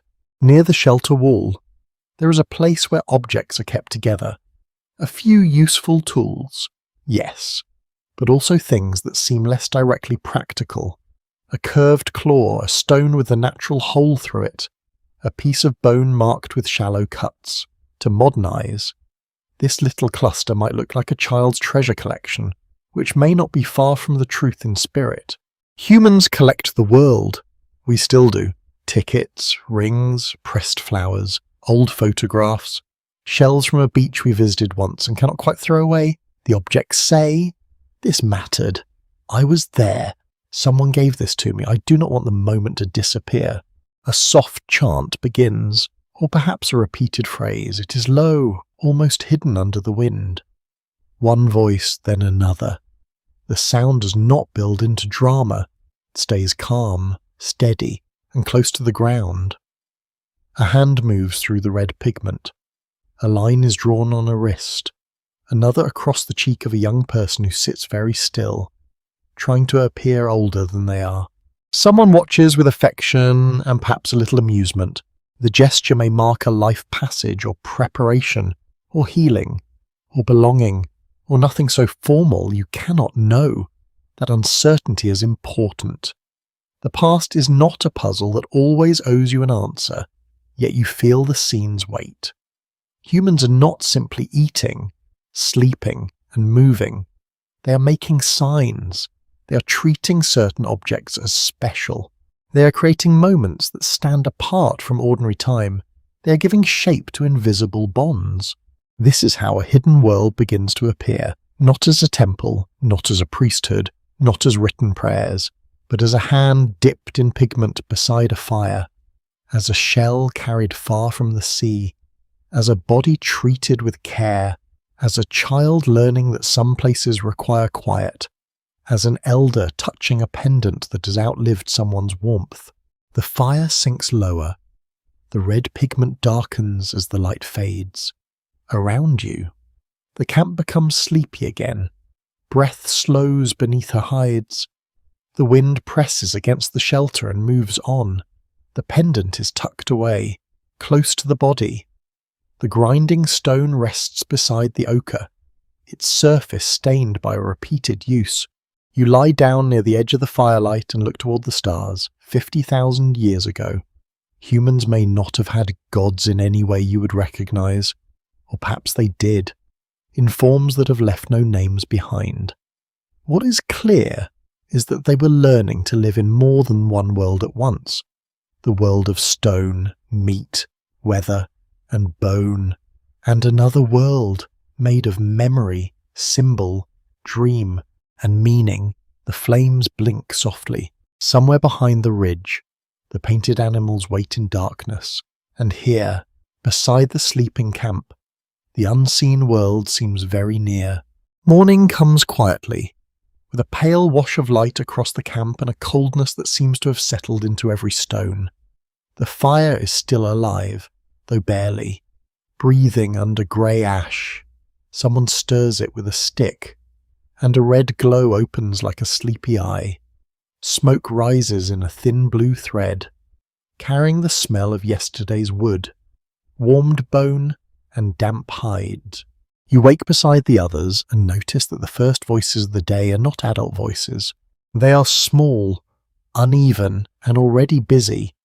A child is whispering to another child near the shelter wall. One has a little stick in hand and is scratching lines into the dirt. The other watches with great seriousness, as if the fate of the entire valley depends on this tiny drawing. A younger child sits nearby, wrapped in fur, rubbing sleep from their face with both fists. Their hair is tangled, their nose is cold, their expression suggests that waking up has always been an unreasonable request. You smile, because some human truths appear to be very old. Before following the adults into the work of the day, it is worth pausing here, among the children, elders, and caregivers. The story of human survival is often told through hunters, tools, migrations, and painted caves. But no group survives by strong adults alone. It survives because children are fed, watched, corrected, comforted, and taught. It survives because elders remember places, seasons, dangers, and methods. It survives because care is shared, repeated, and woven into daily life. Among hunter-gatherer societies studied in more recent times, children often learn through observation, imitation, play, and gradual participation in adult tasks. We cannot assume every Ice Age group lived exactly the same way, but the pattern helps illuminate what is likely. Children in deep prehistory were not passive little background figures. They watched fires being lit, hides being scraped, tools being shaped, animals being tracked, food being shared, and stories being told. Their education began before anyone called it education. You watch the child with the stick draw something like a line of tracks. It is clumsy, but recognizable. The second child adds small dots beside it. Perhaps these are stones, berries, hoof marks, or simply dots because dots are satisfying. Nearby, an older person glances over, says something softly, and moves one child's hand to change the spacing. A lesson appears and disappears in less than a breath. One interesting detail from Ice Age archaeology is that some caves preserve children's footprints in soft ancient floors, hardened later by time in a few places. Researchers have found tracks suggesting children and adolescents move through cave passages, sometimes alongside adults. The image is strangely touching, even in places that feel mysterious and set apart. Children were present. They walked. They slipped. They explored. They probably asked questions at inconvenient times, because curiosity has never respected sacred atmosphere. The camp slowly wakes around them. Adults stretch stiff backs. A woman checks a bundle of roots. A man examines a spear shaft. Someone scrapes ash away from a roasted piece of food saved from the night before. The smell of warmed fat spreads through the shelter, and several children become immediately more alert. Hunger is an excellent alarm clock, though not always a polite one. An elder sits near the fire, wrapped in a worn hide with a patch of reddish pigment near one edge. Their hair is grey, or perhaps simply pale with dust and age. Their hands are marked with scars and thickened skin. They do not move quickly, yet people make room for them near the warmth. A child brings them a small portion of food. The elder receives it without surprise, as if this is part of the order of things. Care for older or injured individuals is known from several prehistoric human and Neanderthal contexts, though each case requires careful interpretation. Some fossils show healed injuries or long-term survival despite serious physical difficulties, suggesting that a group support mattered. This does not mean the ancient world was gentle in a sentimental way.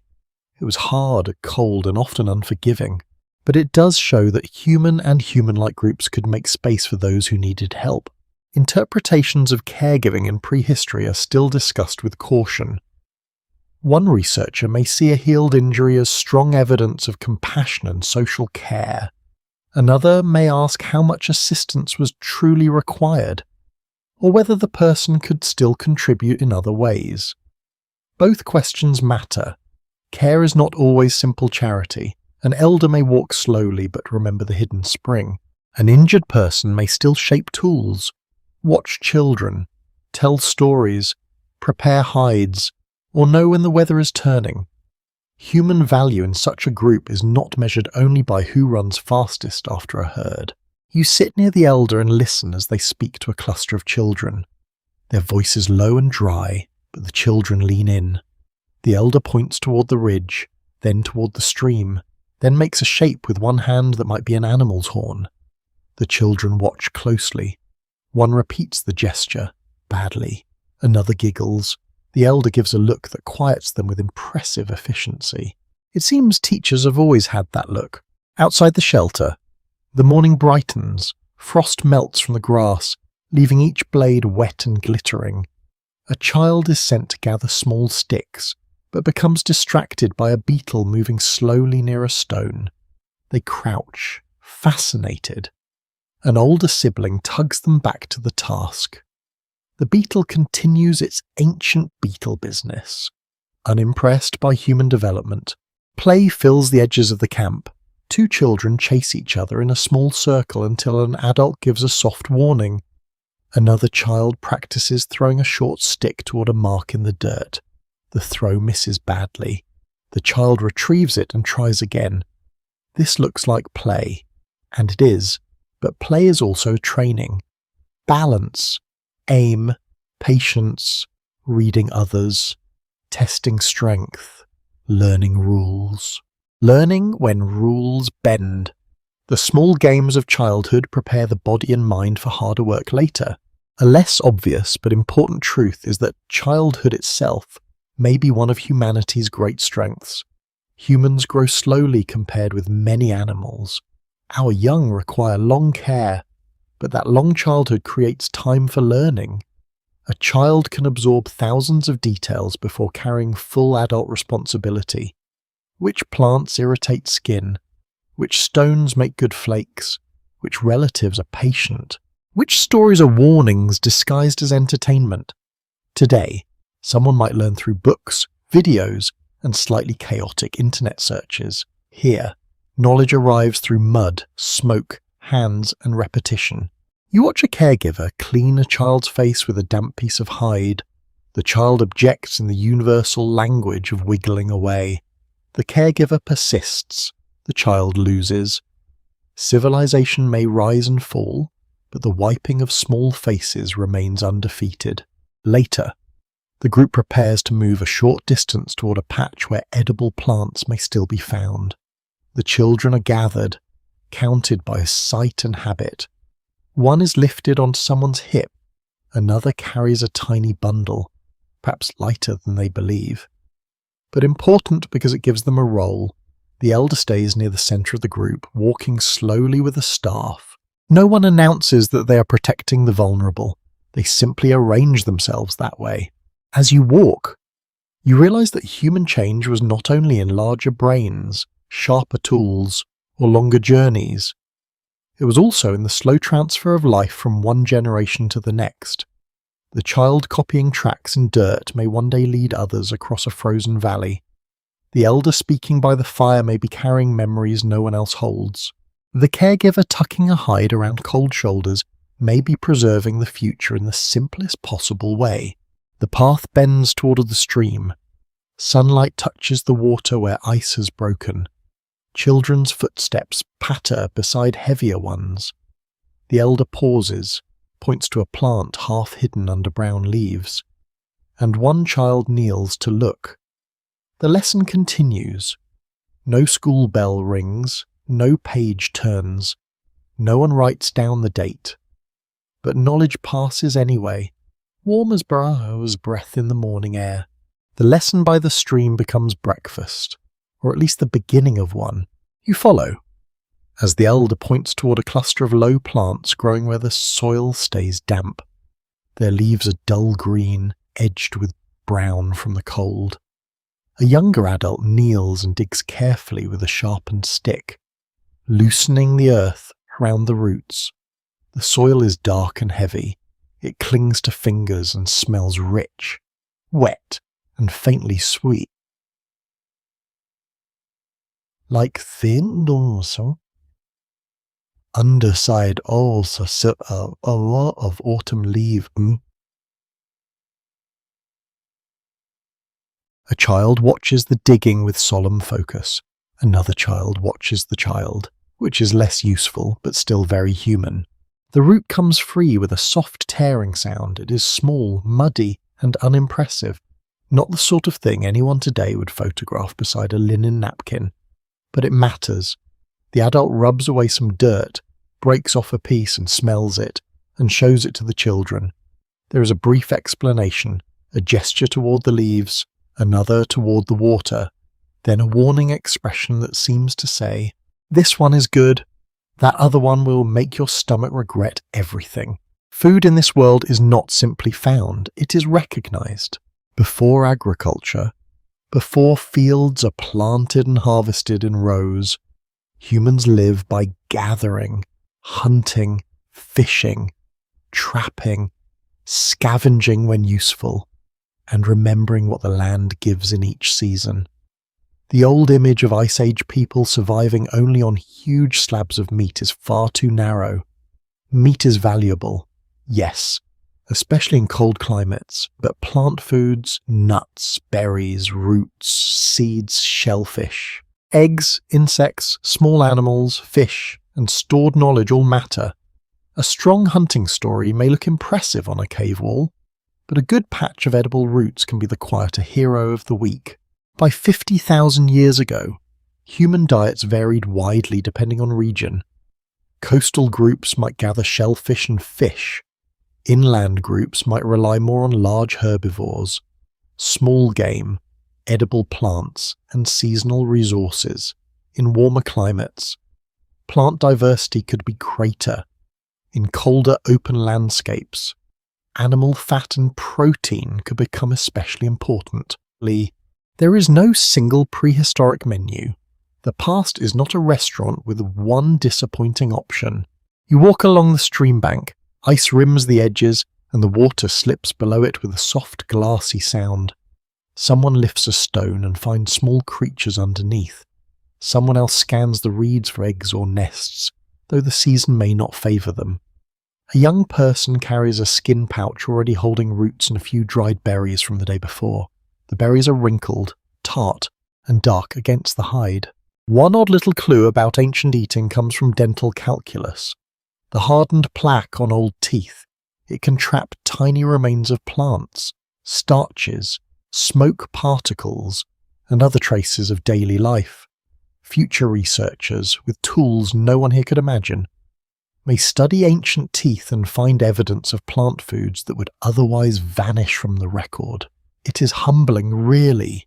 You may try to keep secrets, but your teeth have opinions. Near a bend in the stream, the group pauses. A few people inspect animal tracks in the mud.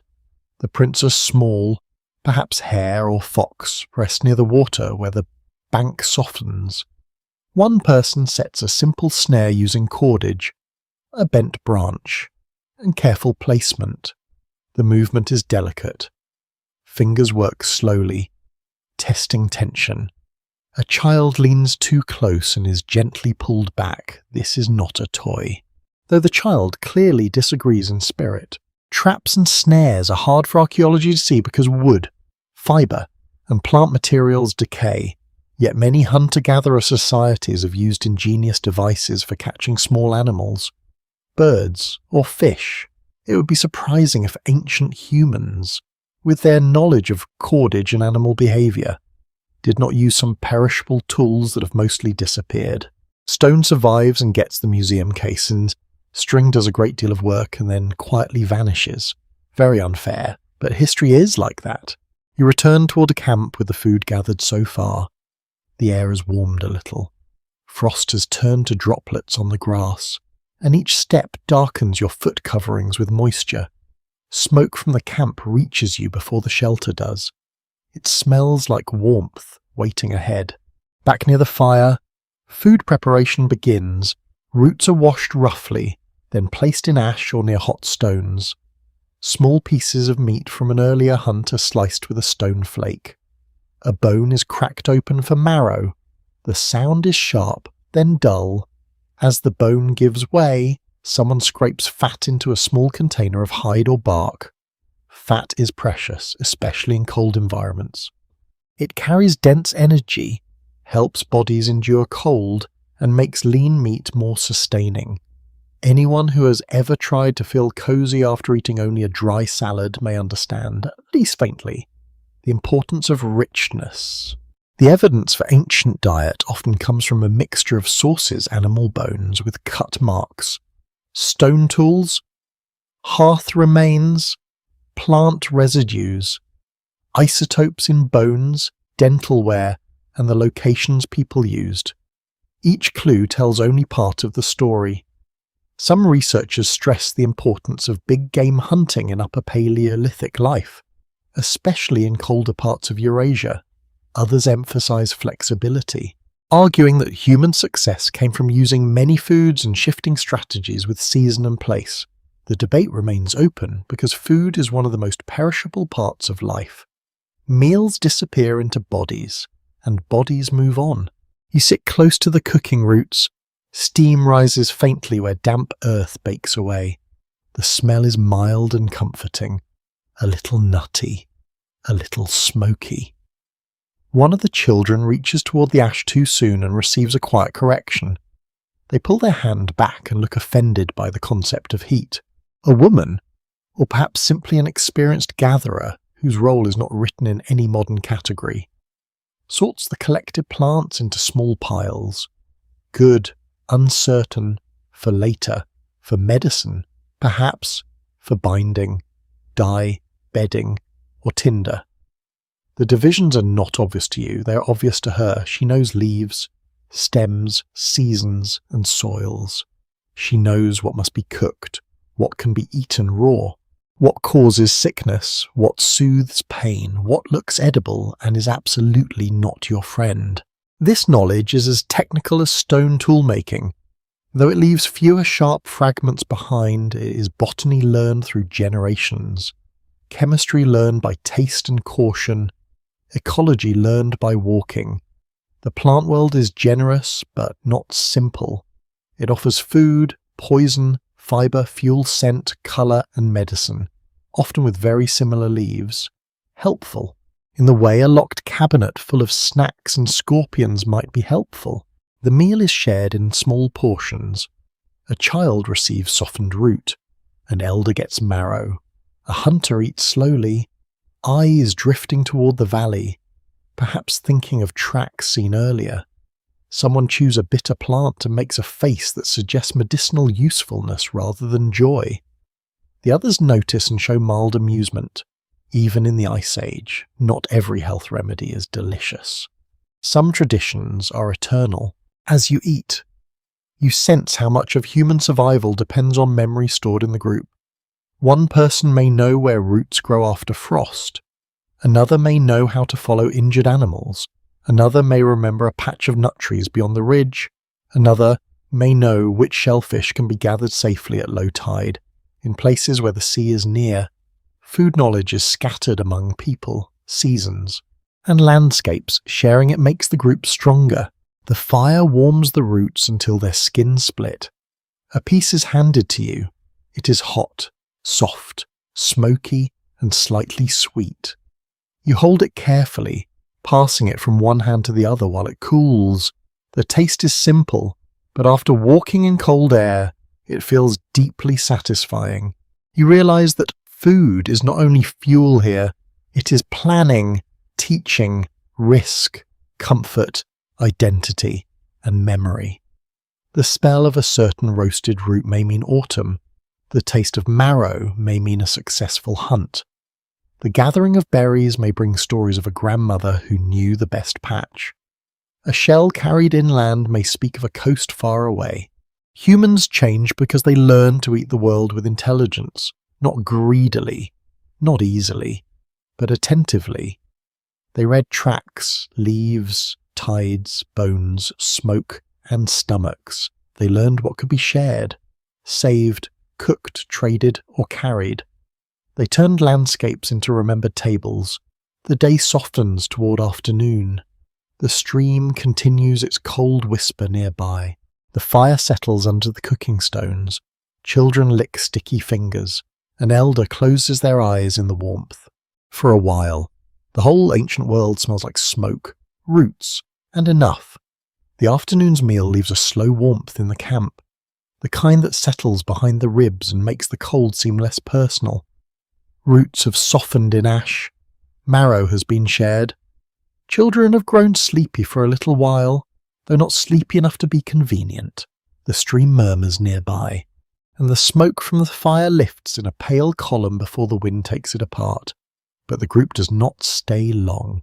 By the next pale morning, the bundles are tied again, the fire is reduced to coals, and the familiar shelter begins to become memory.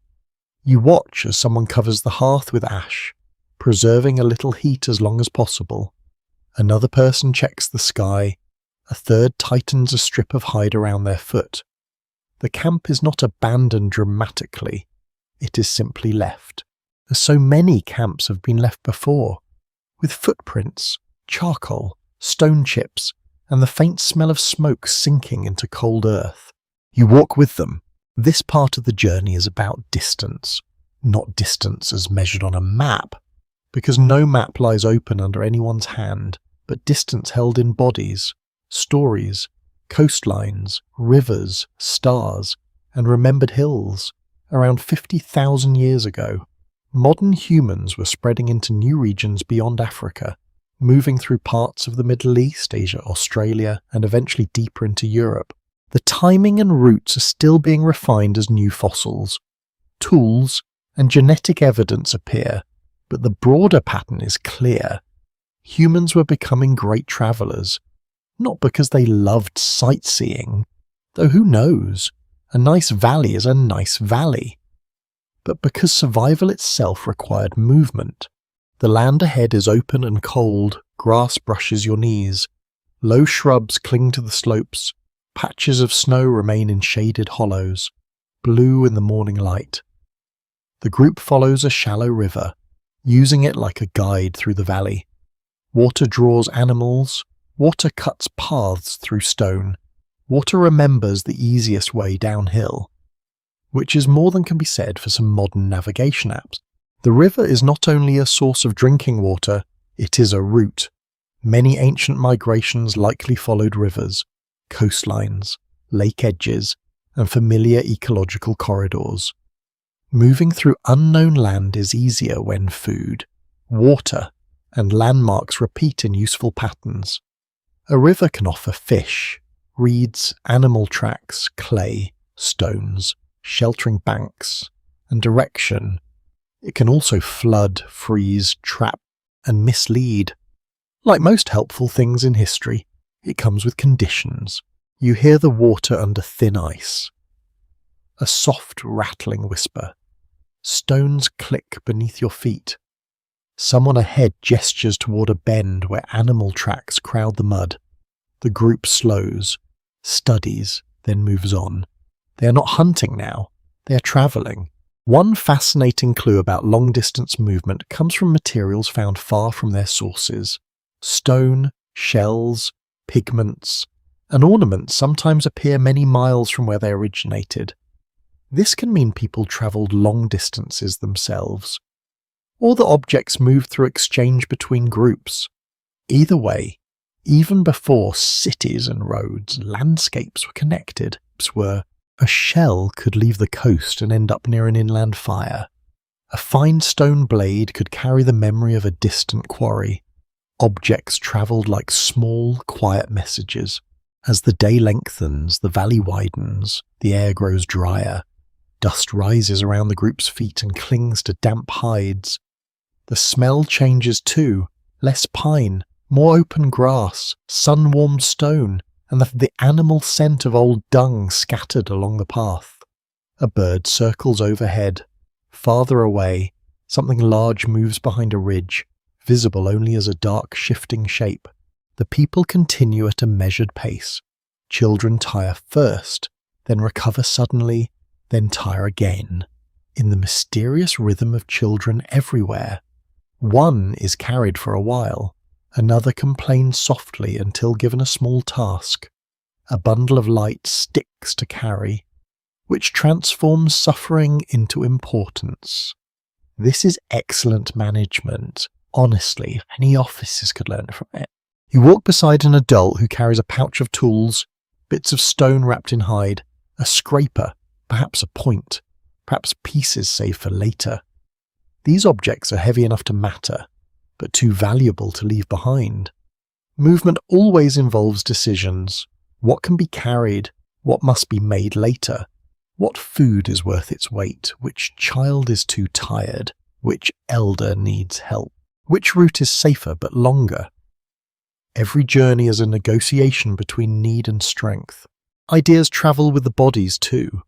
A method for shaping stone, a memory of a cave, a pattern painted on skin, a song rhythm used when walking, a warning about another group beyond a ridge.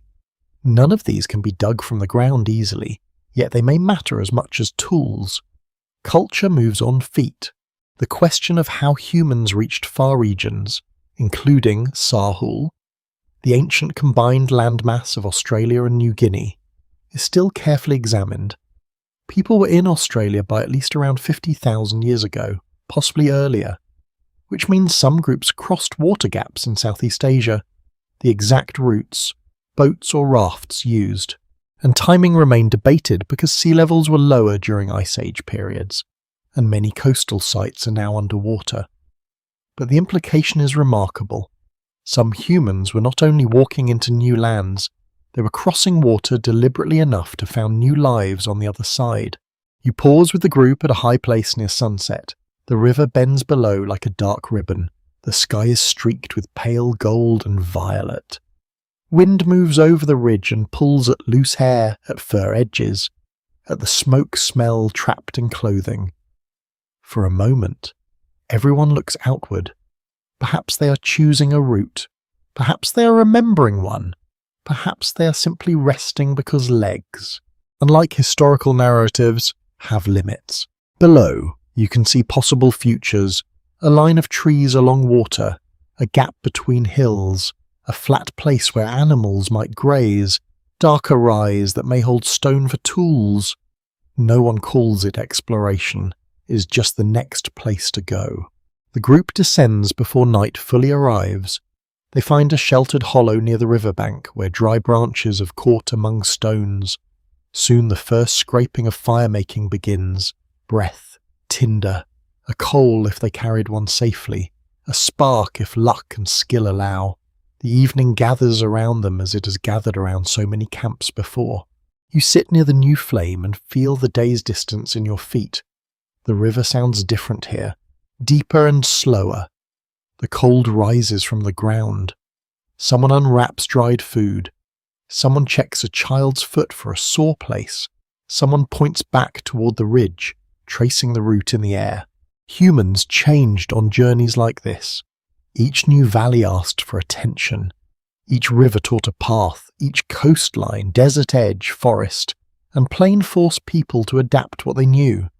When familiar knowledge met unfamiliar land, imagination had to stretch. Could that root be eaten? Would those animals flee uphill or down? Would the winter be harsher here? Could the water be crossed? The people by the fire do not know they are part of a human expansion that future scientists will describe across continents. They know only the ache of walking, the comfort of flame, the sound of children settling beneath hides, and the quiet pull of the next horizon. Above them, stars appear one by one. Behind them lie old camps. Ahead lie lands no one in their family may have ever seen. And in the dark between the two, the small fire burns steadily, carrying home forward. By the next day, the river has narrowed into a stony channel, and the group walks where the banks rise higher on either side. The air is colder here. Shadows linger longer beneath the rocks. Water slips between stones with a soft, hurried sound, as if it knows somewhere warmer and is trying to get there first. You move with the others in a quiet line. The long journey has changed the mood of the group. There is still conversation, still small corrections given to children, still the ordinary rustle of hides and bundles, but there is also a new alertness. The land is less familiar. The valley bends in ways no one trusts yet. The river may lead to good shelter, or to a dead end of cliffs and ice. The scent of another fire may appear at any moment, and then it does. At first, you're not sure. The wind shifts, bringing the smell of cold water, wet stone, and something else. Smoke. Faint but distinct. Not your group's smoke. Not the memory of last night clinging to clothing. This is fresh, thin, and carried from ahead. The people stop almost together. No one shouts, no one runs. A child is gently pulled closer to an adult's side. Someone lowers a bundle to the ground without sound. The hunters and older walkers look toward the bend where the smoke must be rising. You feel the air tighten, not with panic, but with attention. The world has become social again. Human groups in this period were likely small, scattered, and mobile, but not sealed away from one another. Encounters between bands could bring risk and opportunity. People might exchange stone, shells, pigments, mates, stories, techniques, or warnings about the landscape. They might also avoid one another, compete for resources, or remember old injuries. In a world where survival depends on both cooperation and caution, strangers are never simple. You move forward slowly with a few adults, keeping low near the rocks. The ground is damp under your hands when you steady yourself. Lichen clings to the stone, pale green and grey. A raven calls above the river, then flaps away with that special confidence ravens have, as if they know all the gossip and approve of none of it. Beyond the bend, you see them. Another group rests near the water, perhaps a dozen or more people. Though bodies overlap in the smoke and shadow, their fire burns beside a fallen tree, hides hang from a branch. A child sits near an adult, turning something in their hands. Two people work with stone. One figure stands slightly apart, scanning the riverbank. They look like the people you travel with. Not identical, no group ever is, but familiar in shape, movement, need. Smoke darkens their hair. Their clothing is patched and tied. Their tools rest close. You cannot know whether they are Homo sapiens from another band, or in another time and place, perhaps close relatives like Neanderthals, for this moment. What matters is that they are other people in a shared valley. The first contact is not a grand meeting, begins with visibility. One person from your group steps into clearer view. Empty hands slightly open, another stays behind with the children, across the water. The standing figure stiffens. Others look up. A few reach for tools, not raising them, just making sure the world remembers they exist. This is reasonable, even today. People lock doors, check messages, and hesitate before answering unknown numbers. The Ice Age version is quieter but not so different. A long pause follows. The river speaks between the two groups, water over stone, wind in dry grass, a baby fussing softly near the other fire. Then someone on your side makes a gesture, palm outward, slow and low. The person across the river answers with a different gesture, perhaps greeting, perhaps warning, perhaps simply, "We see you." This is where archaeology becomes both powerful and limited. Genetic studies show that modern humans interbred with Neanderthals and Denisovans, leaving traces in many living people today. That means some ancient encounters became intimate enough to create families. Yet the DNA cannot tell us whether a meeting began with trade, curiosity, tension, adoption, alliance, or a very awkward afternoon by a river gives the outcome, not the conversation. After a while, the groups come closer, though not fully together. They remain on opposite banks where the river is narrow enough to see faces. One person from the other side lifts an object, a piece of stone, perhaps, pale and fine-grained. Someone from your group holds up a darker flake. The exchange, if it happens, takes time, first gestures, then pointing. Then one person places the pale stone on a flat rock near the water and steps back. Another from your side sets down something in return, maybe ochre, maybe a worked point, maybe a bundle of dried plant fibre. Trade does not need coins, it needs trust, or at least a temporary agreement not to ruin everyone's afternoon. One curious piece of evidence from deep prehistory is the movement of marine shells and special stones far from their natural sources.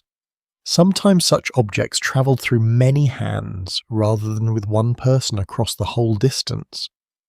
A shell bead inland might represent a journey, a gift, a memory, or a chain of exchanges. Tiny objects can reveal social worlds larger than a single camp. The two people step forward again. Objects are taken, examined. The pale stone passes from hand to hand in your group, admired for its texture. The other group looks closely at what they received. A child on their side tries to edge closer and is pulled back with a familiar firm tug. Children, once again, remain committed to being present at history's important moments without authorization. There may be words exchanged now, soft calls across the water. You do not understand them, and perhaps the groups do not fully understand each other either. Even among Homo sapiens, different bands may have spoken different languages or dialects. Gestures, tone, repeated contact, and shared needs could bridge some gaps. Misunderstanding would always be possible, so would imitation. Some researchers emphasize exchange networks as one reason symbolic behavior and technologies became more visible over time. When groups meet, ideas can spread faster.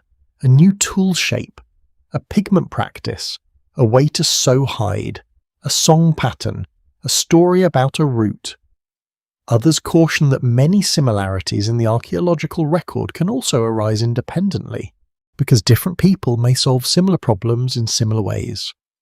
Both possibilities can be true in different cases. The past does not mind being complicated. The meeting remains calm, no one crosses the river fully, no one turns it into an epic scene. This is not the moment for heroic speeches, especially since nobody has invented the speechwriter. And frankly, peace may depend on that. Instead, there is watching. A woman from the other side wears several small ornaments near her neck. They click faintly when she moves. A dry, delicate sound beneath the river noise. A man from your group touches the red pigment mark on his wrist, perhaps noticing a similar colour on someone across the water. One older person studies the visitors with narrowed eyes. Not hostile, just measuring memory as being made.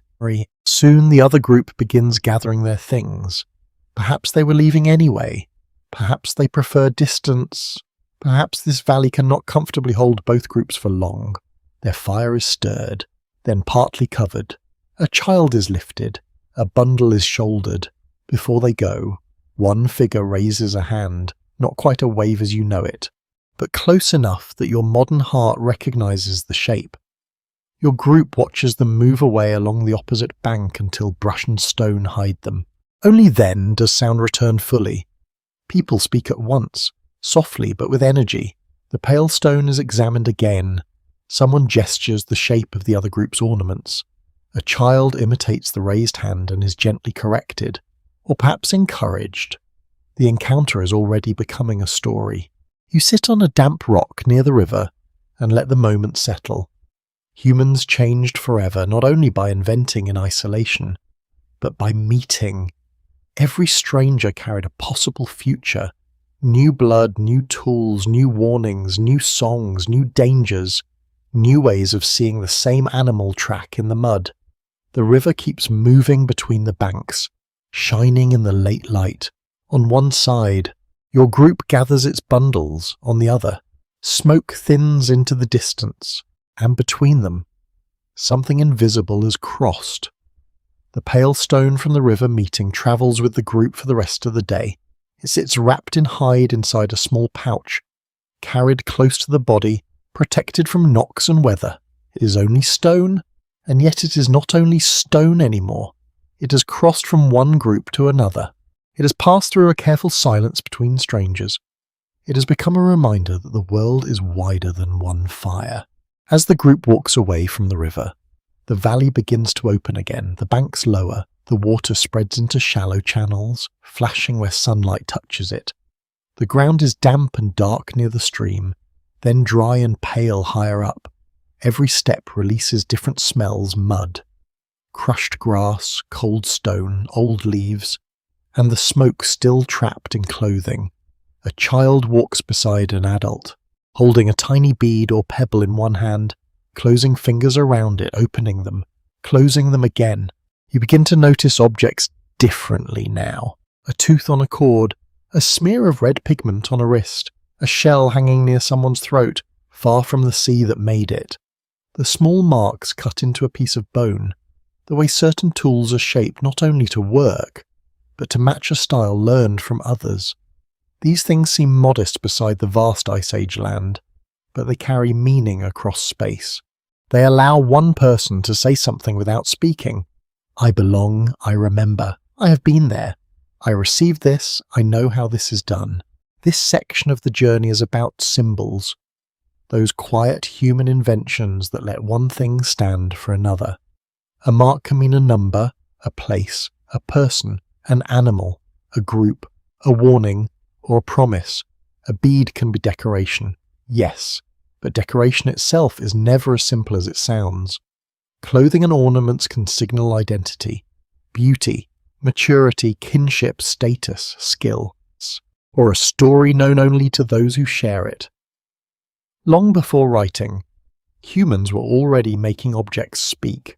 Archaeologists have found personal ornaments such as beads made from shells, teeth, bone, ostrich eggshell, and other materials at prehistoric sites in Africa and Eurasia, some dating well before and around the broad period of this story. Ochre use is even older in some places. These finds suggest that early humans were marking bodies and objects with shared meanings. The exact meanings are lost, but the pattern is unmistakable. People were not merely surviving inside the world, they were interpreting it. By evening, the group reaches a place where low trees grow beside a sheltered hollow. The wind is gentler here. Dry branches snap easily from deadwood, and soon the fire is started among stones. Smoke rises straight for a while, then bends toward the water. The light softens. The air smells of bark, ash, and the faint sweetness of crushed leaves underfoot. Near the fire, someone opens a pouch and takes out small objects: a shell bead, a pierced tooth, a piece of ochre, a dark stone flake with an unusually fine edge. The objects are laid on a hide. Firelight moves over them. Children drift closer, pretending not to be fascinated, which is not convincing. The shell catches your eye. It is small, pale, and worn smooth.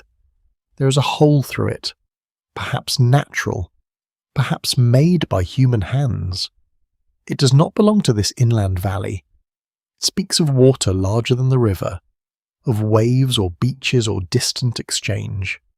One unusual clue from prehistoric sites is that some shells used as ornaments travelled far inland, sometimes hundreds of kilometres from their original coast.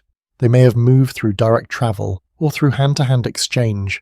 Either way, a tiny shell can reveal a social map no one ever drew. The person holding the shell rubs it between finger and thumb. It clicks softly against another bead. The sound is delicate, like dry seeds in a pod. You imagine it worn at the throat or wrist, moving with each step, warming against skin, gathering oil, smoke, and memory. It may have marked the wearer as someone connected to a place, a family, a journey, or a group. Or perhaps it was simply beautiful. Beauty, too, is useful in its own difficult-to-measure way. On another hide, a young person marks a piece of bone with shallow lines. They use a sharp flake, pressing carefully, drawing one groove after another. The marks are evenly spaced or nearly so. You lean closer. Are they counting something days animals' gifts phases of the moon, or are they decorative? Practice a pattern that pleases the hand. The answer is not obvious. This is where interpretation becomes delicate. Some marked bones from prehistoric contexts have been proposed as tallies, calendars, memory aids, or symbolic objects. Others may be decoration, practice marks, ownership signs, or something entirely different. The difficulty is that a line can do many things. It can count, it can adorn, it can teach, it can remember. It can also be made by someone waiting for food to cook and absent-mindedly scratching. Because humans have always needed something to do with their hands, the fire burns lower. Someone adds a branch, and the flames brighten the marked bone. The grooves cast tiny shadows. The person making them pauses, touches each line lightly, then cuts another. The act seems intentional, but intention is a wide room. You cannot enter fully. A few steps away, an adult paints a line of ochre across another person's arm. The red streak sits warm against skin. Earlier, you saw ochre as pigment in the cave, then as powder near the fire. Now you see it on the body. It changes the person's appearance immediately. It draws the eye. It says, "Notice this, notice me, notice what we are doing tonight." There may be no formal ceremony, or perhaps there is, and you simply do not understand the rules. A child watches with shining eyes. An elder murmurs something. The painted person lowers their gaze, then smiles slightly. The mood is quiet, but not ordinary.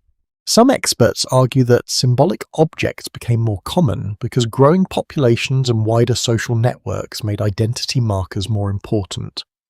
When groups met more often, ornaments, pigments, and styles could help signal who you were and how you belonged. Others point to changes in cognition, language, teaching, or climate pressure. The evidence does not force a single answer. It suggests a web of causes, braided together like cord. You think of your own world, where symbols are everywhere. A wedding ring, a flag, a uniform, a logo on a shirt, a profile picture, a little heart sent through a glowing screen at midnight. Modern life is crowded with signs, some meaningful, some exhausting, some trying very hard to sell you something you do not need. Here, the signs are fewer, but perhaps they land more deeply. The bead, the pigment, the marked bone, the shaped tool, each carries more than material. The children eventually begin to play with pebbles near the fire, arranging them in rows, then circles, then scattering them again. One adult watches and smiles. Another gently takes away a sharp flake before someone learns a painful lesson about curiosity. The night remains calm. The hollow shelters the group from the wind. Above, clouds move slowly across the stars. You hold the pale stone from the river meeting for a moment when it is passed near you. It is cool, smooth on one side, ridged on the other. It came from someone else's hands. Perhaps tomorrow it will be shaped into a tool.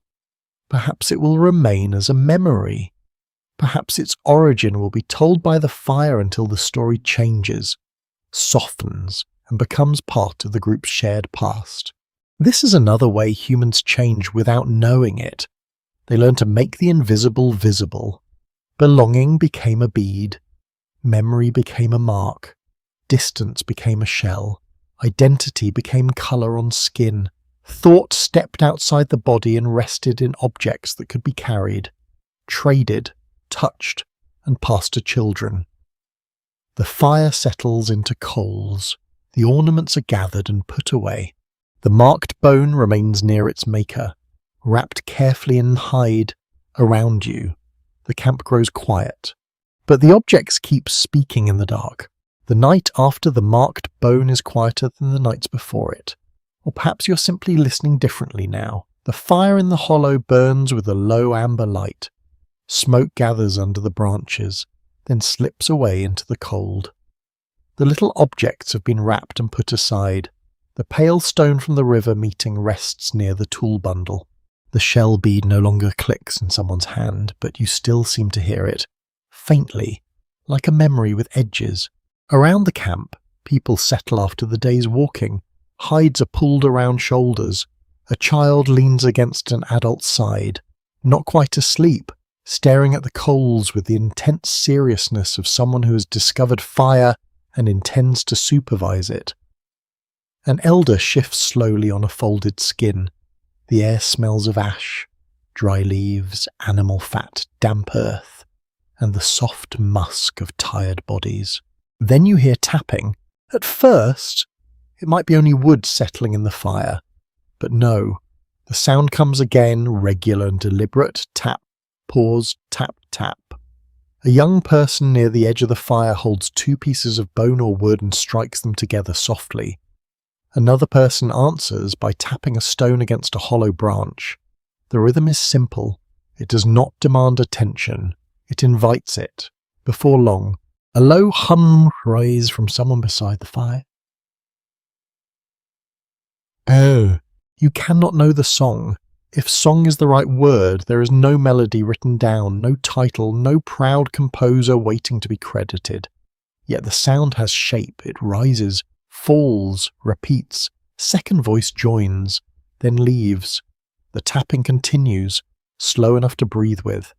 The night seems to lean closer. Music is one of the most fragile parts of human prehistory because sound disappears as soon as it is made. Still, there are clues. Bone flutes from Upper Paleolithic Europe, especially from sites in what is now Germany, show that Ice Age humans made musical instruments at least by around 40,000 years ago. Some are crafted from bird bones or mammoth ivory, with finger holes carefully placed. This means that long before cities, formal concerts, or the person in the apartment upstairs practicing one tune forever, humans were shaping sound with intention. The instruments known to archaeologists are likely only a small part of the ancient sound world. Wood, reeds, skin drums, rattles, clapping, stamping, singing, whistling, and body percussion could all vanish without leaving clear traces. Stone survives. Bone sometimes survives. A voice does not. The ancient world may have been far more musical than the record can easily prove. The tapping by the fire becomes steadier. Someone pats a rhythm against their own chest. Another brushes fingers across a bundle of dry seed pods, producing a faint rattling whisper. A child copies the motion and makes a sound far too loud. Several heads turn, the child freezes, then lowers the rattle with exaggerated dignity. Even in the Ice Age, performers must learn volume control. You feel the rhythm in your hands before you think about it. It settles into the body. Not exciting, not dramatic, just steady. Like walking, like scraping hide, like cracking nuts, like a heartbeat when fear has passed. It may help people move together, remember together, or simply feel less alone in the dark.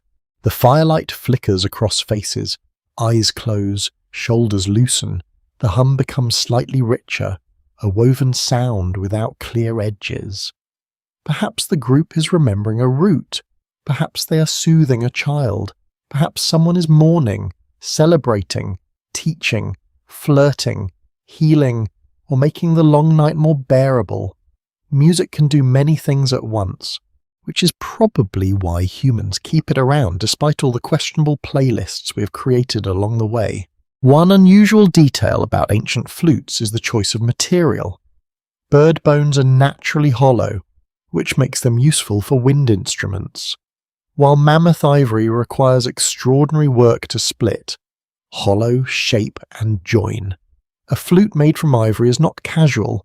It suggests time, skill, and a desire for sound strong enough to justify difficult labour. Imagine spending many careful hours making something whose main purpose is to vanish into air. That is wonderfully human. You picture such a flute near another fire. Perhaps not this exact camp, perhaps somewhere colder, in a valley where mammoths move like dark hills beyond the snow. A person lifts the instrument to their mouth. Breath enters bone, sound leaves. The people around them listen. For a moment, the invisible becomes shared. Here in your camp, no flute is visible, only tapping, humming, and the soft scrape of feet in dirt. One person begins to move their hands with the rhythm. Not a dance in the stage modern sense. No polished floor, no spotlight, no one pretending they meant to step that way. It is smaller and older. A sway, a shoulder turning, a hand rising and falling. Another person answers with a laugh under their breath and copies the motion. The question of why music developed in humans remains open and fascinating. Some researchers connect it to social bonding, because shared rhythm can bring bodies and emotions into alignment. Others emphasize communication with infants, courtship, ritual, memory, coordination during work, or the pleasure of pattern itself. There may be no single origin. Music might have grown from many roots. Like a plant spreading underground before anyone notices the leaves. You listen to the hum shift. A repeated phrase returns again and again. A child, half asleep now, murmurs part of it. The adult beside them repeats it softly. Closer to the child's ear, the rhythm slows. The tapping grows lighter. The whole camp seems to breathe in time for a while. Sound is practical in ways that do not always look practical. A rhythm can help people walk together. A lullaby can calm an infant and spare everyone a very long night. A chant can help memory hold words in order. A repeated tune can mark a group, a place, a season, a ceremony. A warning call can travel farther if shaped well. A melody can make grief bearable by giving it somewhere to go. You remember the painted animal in the cave and imagine sound there too. A hum beneath the stone ceiling. A flute note returning from the walls, footsteps echoing in darkness. The cave would change every sound, stretching it, folding it back, making a small voice feel larger. Some archaeologists have explored whether sound qualities in caves influenced where images were placed, though interpretations vary and evidence differs from site to site. Still, it is easy to imagine people noticing echoes. You would notice. Anyone would. A cave that answers you feels less like empty stone. The fire sinks lower. The tapping stops for a time, then returns once, twice, softer than before. The hum becomes a single voice, then a whisper, then only breath. You sit in the quiet after the music, which is almost as important as the music itself. The absence holds the shape of what came before, the night insects. If any survive the cold, begin again. The river speaks from beyond the hollow. A branch clicks in the fire and collapses inward. Humans change not only by making sharper tools or travelling farther, but by shaping feeling into sound. They learned that breath could carry comfort, that rhythm could gather scattered bodies into one circle, that a child could fall asleep inside a pattern and remember it years later beside another fire. That memory is stronger when it has a beat. One by one, the people lie down, hides rustle, Someone coughs softly, someone else gives a final little tap on the hollow branch, more playful than musical, and receives a sleepy murmur in response. Above the camp, stars remain bright and cold. Below them, the last rhythm fades into the ground, and in the dark, the silence feels gently full. The silence after the night's rhythm lingers into morning. You wake to a softer sky, grey at the edges, with pale sunlight spreading over the hollow where the group has slept. The fire has sunk low again. A few threads of smoke rise from the ash, thin and blue, carrying the smell of charred wood, warm earth, and yesterday's cooked roots. Someone nearby shifts beneath a hide. Another person coughs quietly, then pulls their covering closer. The cold has crept in during the night, as cold always does, patient and slightly rude. You sit up slowly and look around the camp. At first, you notice what you have noticed before. Stone tools near the hearth, bundles tied with cord, children curled against adults, an elder resting near the warmest side of the fire. But now your attention moves to the bodies themselves. Hands, faces, backs, feet, shoulders, breath. These are not only people moving through history, they are the result of history written into bone, muscle, skin, and habit. Human change is not only in objects, it is in the body that makes and carries them. By 50,000 years ago, Homo sapiens already had bodies much like ours, rounded skulls compared with earlier humans, lighter skeletons than some older relatives, long limbs in many populations, clever hands, powerful endurance, and brains capable of planning, remembering, imagining, and cooperating. Yet they were not fragile modern people dropped into animal skins. Their bodies were shaped by walking long distances, carrying loads, squatting, climbing, digging, throwing, scraping hides, sleeping on hard ground, and living under a sky that never offered central heating. You stand and feel the ache in your legs from the long journey. It is not hard to imagine what daily movement does over a lifetime.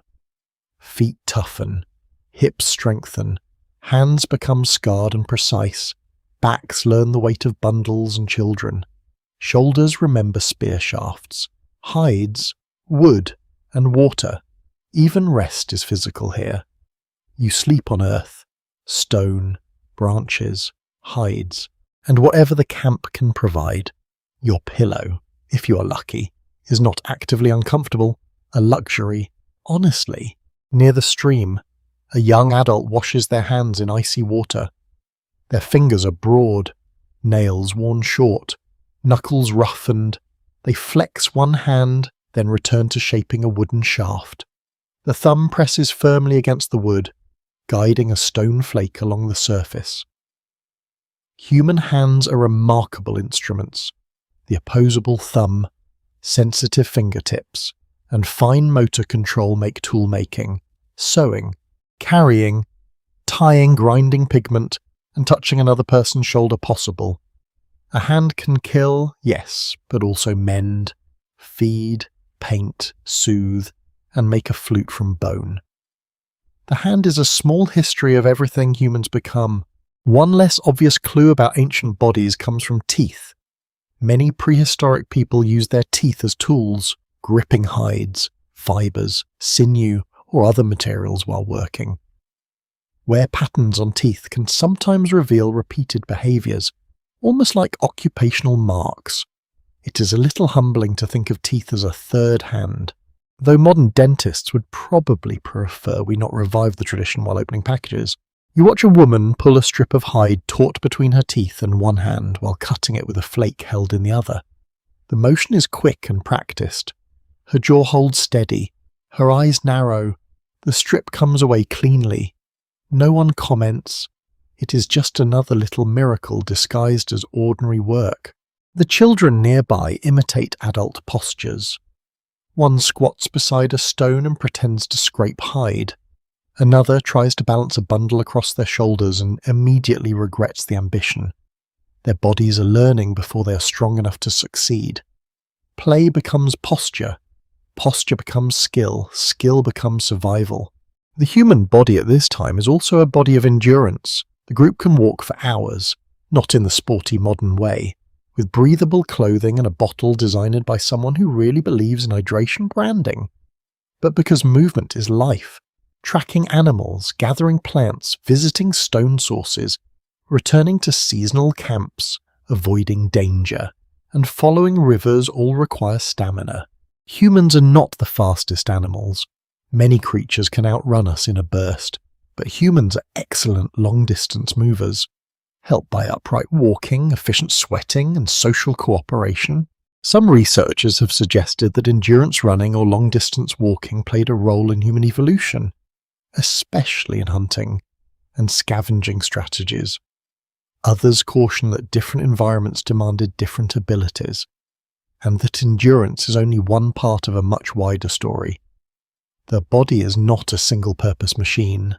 It is a compromise shaped by climate, food, childbirth, tool use, social life, and countless generations of small survival advantages. You look at the faces around the camp. Compared with Neanderthals, modern human faces are generally smaller and flatter, with a chin and a different skull shape. Neanderthals had larger brow ridges, projecting faces, and powerful builds suited to their own long history. Denisovans remain harder to picture because their fossil record is sparse, though their genetic legacy is clearer than their faces. The ancient human world was physically diverse, not a neat lineup of models arranged for a textbook. An elder warms their hands near the coals, their faces deeply lined, though perhaps not as old as a modern person with similar lines might be. Weather writes quickly. Smoke, sun, cold, hunger, and strain leave marks. Still, the face is expressive, alive with small movements, a raised brow, a narrowed eye. A half smile at a child's failed attempt to lift too large a branch, facial expression, like language and gesture, helps hold the group together. A warning can pass in a glance, affection can pass in a touch. You notice a scar along one man's forearm, pale and puckered. Another person walks with a slight limp. Someone else has a missing tooth. These bodies have histories. Injury is not rare in a world of stone edges. Animal encounters, cold, falls, infections, and long travel. Yet healed injuries show survival. Sometimes they hint at care. A person with a limp may still gather fuel, teach children, make tools, remember routes, tell stories, and keep a watch at night. Strength here has many forms. There is still much to examine about how bodies and culture change together. Did new tools allow lighter bodies to thrive in harder climates? Did better clothing make expansion into cold regions easier? Did larger social networks protect people from starvation and injury? Did language help children learn complex skills earlier? These questions overlap. Human evolution did not stop when culture began. Bodies shaped culture, and culture shaped which bodies survived. The morning grows brighter. Steam rises from damp hides near the fire. Someone shakes frost from a covering and drapes it over a branch. The smell of smoke deepens as new wood catches. A child laughs, then runs awkwardly across the hollow, arms out for balance. Their bare face reddens in the cold. An adult calls them back before they reach the stream's slippery edge. You follow the group as they prepare to move again. Watch how they rise, some with ease, some slowly. Watch how hands find tools without looking. Watch how a baby is shifted from one hip to another. Watch how the elder uses a staff, placing it carefully before each step. This is a community of bodies, each different, each necessary. 50,000 years ago, humans changed a bit because their minds expanded into symbols, stories, art, and long plans. But those minds lived in breathing bodies, bodies that shivered, sweated, healed, aged, desired warmth, feared pain, and relaxed beside fire. Bodies that could walk beyond the next ridge and carry memory there. You take a final look at the camp before leaving. The ash circle, the footprints, the branch where a hide still hangs, the small marks left by sleeping forms in grass and dirt. Soon the hollow will be empty, but for now, the people stand, stretch, gather their bundles, and step into the morning. The future moves on tired feet. The morning path leads upward, away from the hollow and into a country where the wind seems to have more room to practice.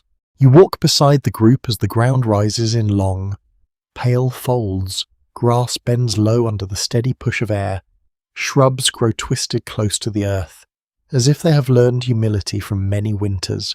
The sky is wide and grey, with clouds stretched thin like worn hide. Behind you, the river becomes a silver thread. Ahead, the higher land looks open, exposed, and quietly severe. The weather is not background here. It is a force that enters every decision. You feel it first in your fingers. The cold creeps through the seams of your coverings and settles into the joints. Then it reaches your nose, your ears, the spaces between your shoulders. Each gust lifts loose hair and carries the smell of frost.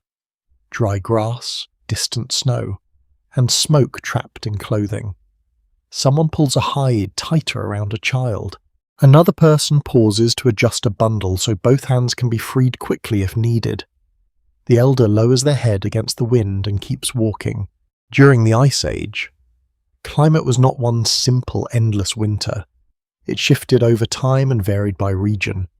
Some places were frozen and harsh, others open and grassy, others wooded, wet, dry, or changing from one generation to the next. Glaciers locked up the water and lowered sea levels. Deserts expanded and retreated. Animal ranges moved. Plants appeared in one valley and failed in another. Humans lived inside this restless pattern, learning not only a landscape, but a landscape that could change. That is one reason this period matters so deeply. Around 50,000 years ago and after, human groups were not just surviving cold, they were surviving uncertainty. Climate pressure may have encouraged wider movement, more flexible diets, better clothing, stronger social networks, and sharper ways of sharing knowledge. When the world refuses to stay still, memory alone is not enough. You also need imagination. The group stops near a ridge where the wind strikes hard from the north. Below, the land spreads into a broad plain. In the far distance, dark shapes move slowly across it. Perhaps bison, perhaps horses, perhaps reindeer in a colder region. The animals are following food, and the people must understand where that food will be. If the herds move, the hunters follow. If roots freeze too deep, gatherers search elsewhere. If snow covers one route, another must be found. A small piece of old snow lies in the shade of a rock. A child presses a finger into it, then tastes the meltwater. Because children are excellent scientists and questionable decision-makers. An adult gives them a look. The child pretends this was part of a serious investigation. One revealing clue about ancient climates comes from things that seem almost impossibly small. Pollen grains preserved in sediments can tell future researchers what plants once grew nearby. Ice cores can preserve air bubbles and chemical signals from past atmospheres. Layers in caves, lake beds, and sea floors record changing temperatures, rainfall, dust, and vegetation.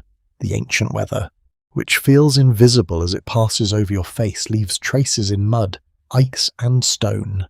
You continue over the ridge. The wind drops suddenly on the other side, and the relief is immediate. People breathe more easily. Shoulders loosen. The group descends into a shallow basin where low trees gather around a spring. The water is partly frozen, but open near the center where it rises from the ground. Animal tracks crowd the mud around it, overlapping in confusion. Hooves, paws, birds, and smaller prints too delicate to name. This place is useful, which means it is also risky. Animals come here. Other humans may come here. Predators know it. The group studies the ground carefully before settling. A person kneels near a large paw print, touches the edge, and gestures toward the trees. The print is not fresh enough to cause alarm, but fresh enough to remember. Weather shapes danger in subtle ways. Snow can reveal tracks, but it can also hide holes. Cold preserves meat, but it can kill the unprepared. Wind carries scent, but it can also betray a hunter. Rain fills streams, softens earth, ruins tinder, and turns slopes into trouble. A clear night may be beautiful and bitter. Clouds may bring snow or protection from the deepest cold. Nothing is only good or bad, everything depends on timing. Near the spring, the group makes a temporary stop. Dry wood is scarce, but someone finds dead branches under the trees. Another gathers old dung, which can burn when wood is limited. This practical use of animal dung as fuel is known from many later traditional settings and is likely ancient wherever conditions made it useful.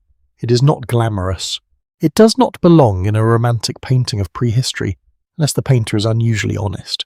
But warmth is warmth, and the past is very practical about such matters. As the fire catches, smoke lifts low and thick, smelling sharper than wood smoke. People sit close, hands extended. The heat is modest, but welcome. A child falls asleep almost instantly against a bundle, cheeks flushed from wind. The elder drinks from a small container, then coughs and wipes their mouth with the back of one hand. The question of climate's role in human change remains open in many details. Some researchers see environmental instability as a major push toward flexibility, innovation, and wider social ties. Others warn against making climate the single explanation, because human behavior also changed through population growth, cultural exchange, local invention, and simple historical chance. The cold may press inward, but people do not respond as machines. They respond with memory, fear, creativity, stubbornness, and sometimes the ancient method of complaining softly while doing the necessary thing anyway. You look at the people around the small fire. They have learned to live with pressure without naming it as such. Their clothing is patched because weather finds gaps. Their routes shift because herds shift. Their meals vary because the land never offers the same basket twice. Their stories matter because a warning from one winter may save lives in another. Their symbols matter because distance between groups can become deadly if no one knows who is friend, stranger, kin, or threat. A gust moves through the trees and shakes loose a fine powder of frost. It falls in the firelight like pale dust. Everyone glances up. No one speaks. The basin feels momentarily suspended, held between cold ground and grey sky. You think of all the changes you have seen so far. Fire, tools, clothing, language, art, belief, children learning, food gathered from difficult places, journeys across valleys and rivers, encounters with unknown people, music in the dark, bodies shaped by movement and care. None of these stands alone. Weather touches them all. Cold asks for clothing. Dark asks for fire. Scarcity asks for sharing. Distance asks for memory. Change asks for imagination. By late afternoon, the sky begins to clear. A thin line of gold appears beneath the clouds, lighting the far ridge. The group rises slowly, leaving the small fire to sink into ash. They will not travel far now. A sheltered stand of trees nearby may hold them for the night. Someone points to it. Another nods. The decision passes through the group without ceremony. As you walk toward the trees, the air becomes still. The first stars appear early in the pale sky. Frost begins to gather again on grass tips, tiny and bright. Behind you, the spring continues to breathe water into the cold. Humans changed forever because the world kept changing around them. They did not know they were becoming more flexible, more symbolic, more connected, more inventive. They only knew that the wind had turned, the herd had moved. The child was cold, the fire needed feeding, and tomorrow might not resemble today. So they adjusted, step by step, season by season. Under a sky that never explained itself, the sheltered trees hold the group through the night. Their branches bend low over the small camp, catching some of the wind and turning it into a softer sound, instead of rushing across open ground. The air moves through needles and twigs with a long, brushing whisper. The fire burns close to the earth. Its smoke gathers in the branches before thinning into the dark. You sleep near its edge, wrapped in hide, with the smell of ash and resin settling into your hair and clothing. By morning, the world is silver. Frost covers the grass. Frost beads along the seams of hides. Frost even touches the edges of footprints left in the night. The first light comes slowly, pale and blue, and the people wake in stages. Someone coughs, someone groans softly while sitting up, which is a sound older than civilization and perhaps one of our most honest traditions. A child complains quietly about cold fingers until an adult folds the child's hands between warmer palms. The group is tired, but not empty. The previous day's weather pressed hard, and now, in the calmer morning, the camp feels thoughtful, tools are checked, a pouch is opened, objects are counted by touch. The pale stone from the river meeting is still there. The shell bead is still wrapped. The marked bone rests beside its maker. You realize that the people carry more than their own supplies. They carry connections. Before cities, before roads, before markets with stalls and prices, and someone insisting their baskets are definitely the best baskets. Human groups formed networks across landscapes. These were not networks in the modern sense. Of course. No messages flashed instantly across continents. No one received an alert at 2:14 in the morning saying a cousin band had found excellent flint. But people moved, met, exchanged, married, visited, avoided, remembered, and carried objects from place to place. Over time, these contacts formed social worlds larger than a single campfire. The evidence appears in quiet ways: shells far inland, stone tools made from materials whose sources lie many days away, pigments transported across long distances, similar ornament styles found across scattered sites, genetic traces of ancient mixing between populations. None of these gives a full map, but together they suggest a human world threaded with contact. The camp begins to stir with purpose today. The group will visit a stone source known to some of the older travellers. It lies beyond the trees, past a low ridge where the ground breaks into exposed rock. The place is remembered because good stone matters. A fine-grained piece can become a sharp blade. A poor stone wastes time and breaks badly, which is rude behaviour from a rock, but very common.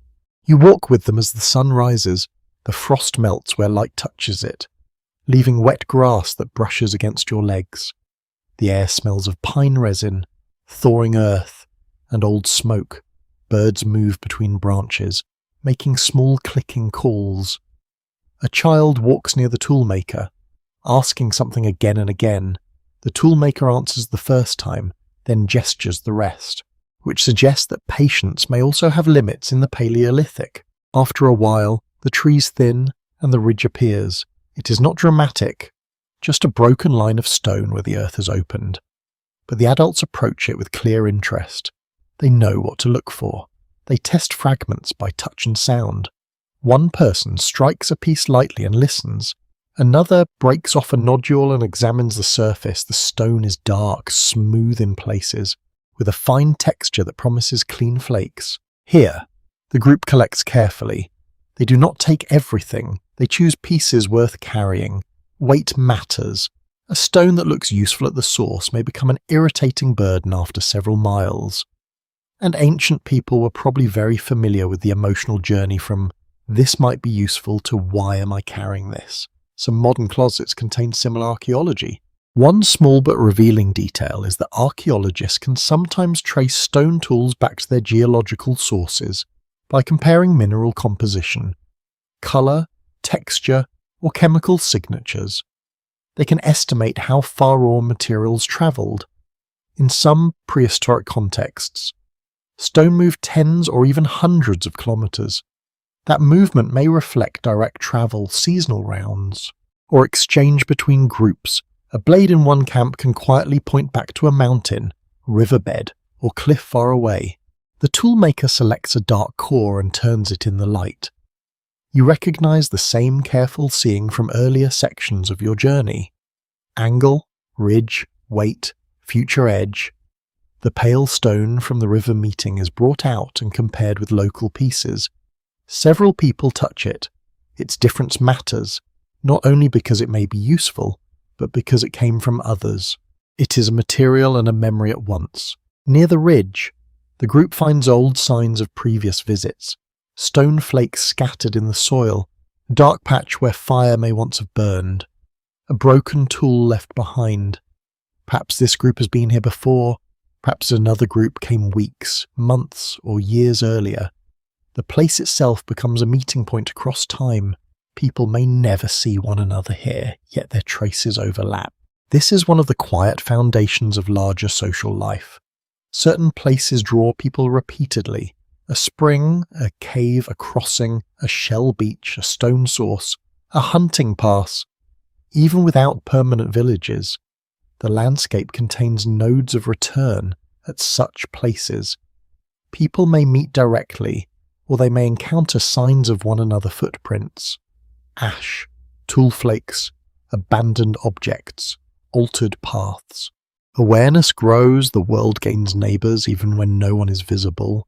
The role of these early networks is still discussed with care. Some researchers believe wider exchange helped spread innovations more quickly and protected groups during hardship, because people with distant ties could find mates, information, and resources beyond their immediate band.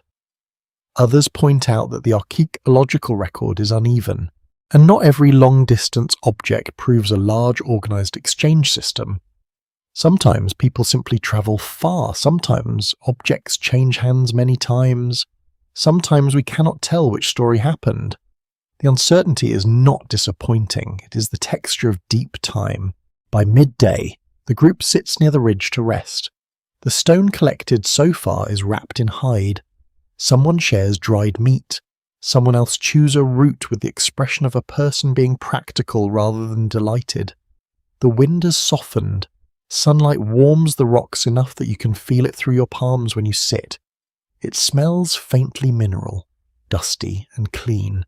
A child arranges small flakes in a line. Another child trades one pebble for another, then immediately regrets the bargain and tries to reverse it. An adult intervenes with gentle firmness, watching this. You can almost see trade beginning in miniature. Desire, fairness, memory, protest, all present and accounted for. Later, as the group prepares to leave the stone source, they do something small but meaningful. One person places a fragment of red ochre near a flat rock where old flakes lie.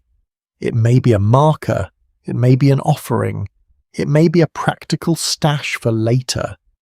It may mean something very specific that you cannot know, but it remains there, bright against grey stone, a tiny red note in a whirlwind.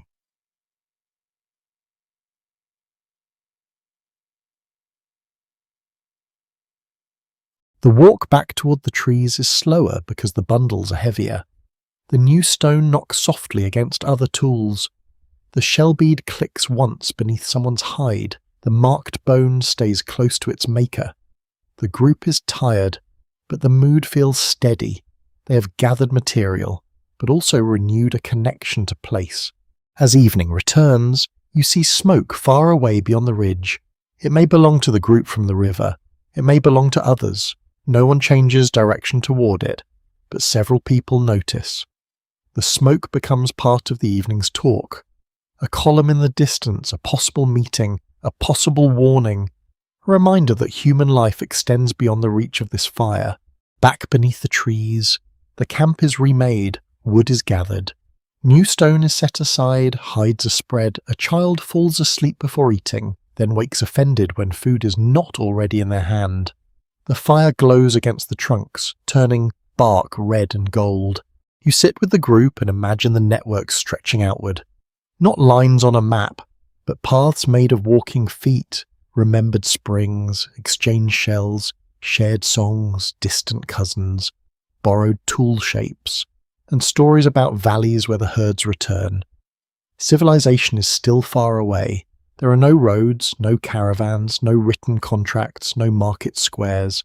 Yet the beginnings of a connected human world are already here. Humans changed because they did not remain alone inside small circles forever. They reached, cautiously, unevenly, across distance. They carried stones, pigments, ornaments, people, and ideas. They learned that a stranger's object could become part of your own toolkit, and that your own story might travel farther than your feet. The fire settles lower. Beyond the trees, the distant smoke fades into dusk, and the invisible threads between camps remain, stretched gently across the night. By the time the distant smoke disappears into evening, you understand that the world around this small camp is no longer as simple as it first seemed.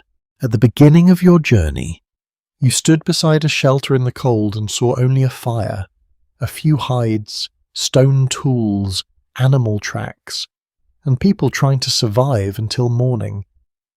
Now those same things have opened into something larger. The fire is not only heat, it is conversation, memory, teaching, and night made bearable. The hide is not only covering, it is care, skill, and movement into colder lands. The stone tool is not only an edge, it is planning. The bead is not only decoration, it is identity, distance, and belonging. You walk at dusk beyond the trees, where the ground rises gently and the campfire glows behind you. The air is cold but calm. Frost has not yet formed, though it waits in the darkening grass. The sky holds the last colour of day, a pale violet fading behind low hills. Somewhere below, the river moves unseen, its sound faint and steady. This is the threshold of us. Not a doorway anyone here can see, not a single morning when humans wake up suddenly modern, stretch under their hides and announce that symbolic culture has arrived. History is rarely that tidy, and honestly, people have enough to do before breakfast. This turning point is slower. It gathers across generations.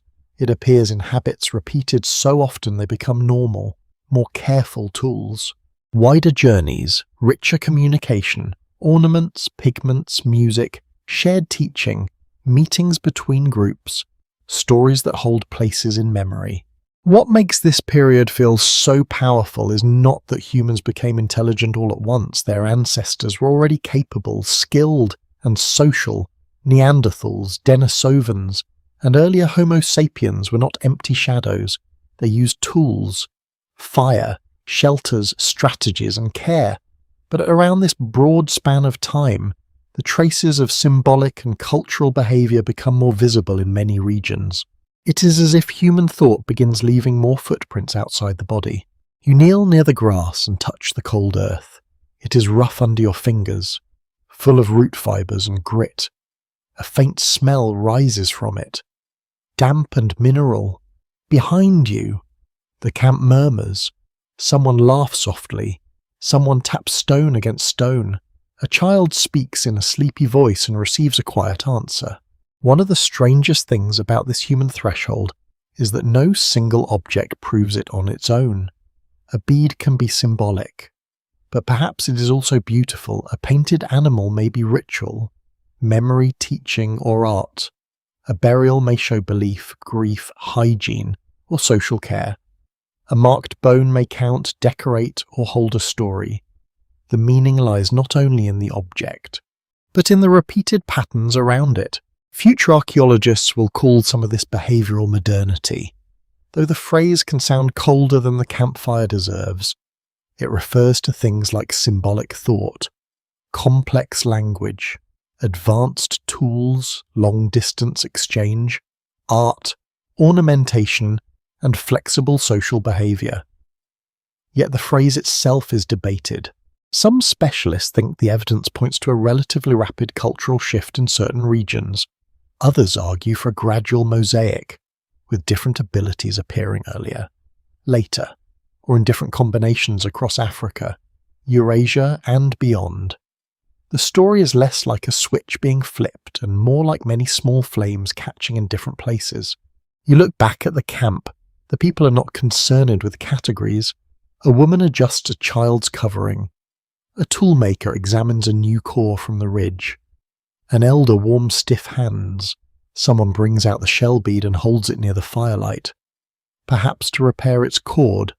The bead glows softly, cream against dark fingers. A small but revealing detail about early ornaments is that they often required preparation beyond simple collecting. Shells might be pierced, ochre might be ground, teeth might be shaped, and cords had to be made to wear them. This means time was spent on objects that did not directly feed anyone. In a difficult world, that matters. It suggests that meaning itself had become worth labour. You sit again near the fire. The warmth touches your face. Your back remains cold. This familiar contrast has followed you from the first shelter, and now it feels almost like a rhythm. Warmth and cold, known and unknown, body and symbol, present need and imagined future. The group begins to speak about the day. You cannot understand the words, but you can follow the shape of attention. A hand points toward the ridge where stone was gathered, another toward the direction of the distant smoke. Someone touches the pale stone from the river meeting. Another person responds with a gesture that makes a child giggle. The story is being shaped even now by tomorrow. The encounter, the stone source, the weather, and the smoke may become part of a shared memory. Later, the story may change again. Stories are living things. They stretch, soften, and sometimes improve themselves with suspicious confidence. You think about how powerful this is. A thing that happened once can become knowledge for people who are not there. A path can be described before it is walked. A stranger can be remembered in a sign. A danger can be carried across years. A child can inherit not just genes and tools, but a world of meanings. That inheritance is what makes humans different in a lasting way. Biology changes slowly, though it never stops. Culture can move faster. A useful technique can spread in one lifetime. A new ornament style can cross valleys. A song can travel with a marriage partner. A warning can save a group that never witnessed the first danger. Human beings become creatures who live not only by what they personally experience, but by what others pass on. The fire makes a soft collapsing sound as a burned branch breaks into coals. Sparks rise and vanish. The smell of ash deepens. A child finally falls asleep with one hand still wrapped around a pebble. An adult gently opens the small fingers, takes the stone away, and places it beside the bedding.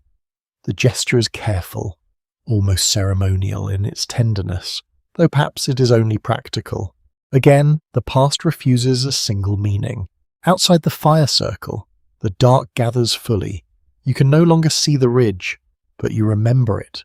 You can no longer see the river meeting, but the pale stone remains. You can no longer see the cave wall, but the painted animal waits in your mind. The journey has filled the darkness with images. This is how humans crossed the threshold without knowing it. They kept doing what needed to be done. They warmed children. They shaped tools.